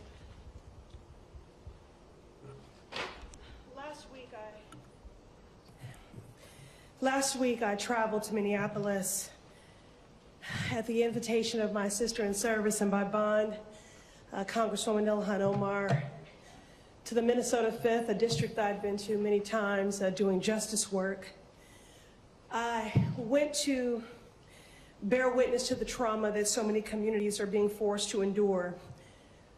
I met residents who have watched rogue, masked agents detain, deport, and even kill their neighbors in broad daylight, in cold blood, without due process, without care for what their violence leaves behind. Public executions, public terror. 5-year-olds are being detained. I'm thinking of Liam Ramos, a 5-year-old child held detention for a week, and the over 3,000 other children whose names we don't know, who remain in detention centers across the country. I'm thinking of his classmates who wrote letters to ICE agents pleading for mercy, appealing to whatever humanity they hope still existed. I will not accept a system that rips children from safety in the name of quote-unquote law and order. This is trauma, and the witnesses here today live with it. I so look forward to a day when people do not have to relive and weaponize their trauma in order to compel action from their government. But I'm grateful to those who bear their heart for the good of humanity. Each of you have shown immense courage, and it is time for Democrats to show that same courage and fight against fascism. As we negotiate funding for DHS, we have a real opportunity to do more than express concern. We have the chance to reject this campaign of terror, and we have a responsibility to do so. As Democrats, we can say we give a damn, but that is not enough, and we refuse to act with courage. Requiring agents to remove masks or obtain warrants before entering homes is important, but let's be honest, that is the bare minimum. We can't leave power in the hands of bad actors to decide whether or not to follow the law. We can't make demands of people like Trump and Noam and then hope that they willingly comply. Our Constitution doesn't rely on good faith. It demands checks and balances. If we want real change, we must check this administration and rebalance power in the hands of the people where it belongs. Here is a simple fact. People should be allowed to sue ICE agents for violating their rights and killing their loved ones, period. That should not be controversial for Democrats, Republicans, Independents, or anyone, but there are barriers in the way. Congress must remove these barriers with a two-step legislative fix. Step one, we need to close the loophole. There is currently a loophole in the law that prevents federal officials from being sued under Section 1983, which is a civil rights law protecting constitutional rights. If victims of violence can sue state and local law enforcement, they should also be able to sue federal law enforcement. Step two, we need to abolish qualified immunity. Qualified immunity is an unjust, court-invented legal doctrine that says law enforcement misconduct can be excused. That includes violations of constitutional rights. The Supreme Court has expanded qualified immunity to the point where even Clarence Thomas thinks it's gone too far. This accountability two-step is critical to reining in this extremist administration. During these negotiations on DHS funding, Democrats must prioritize giving power to the people to protect their rights. Mr. Romanshu, you are the lawyer representing the Good family during this unimaginable, painful moment. You've spent decades litigating excessive force cases. How does qualified immunity impact your ability to seek accountability for your clients? Thank you, Congresswoman. Qualified immunity is a tremendous barrier. It's a hurdle to achieve civil justice and accountability for people who want to sue police officers.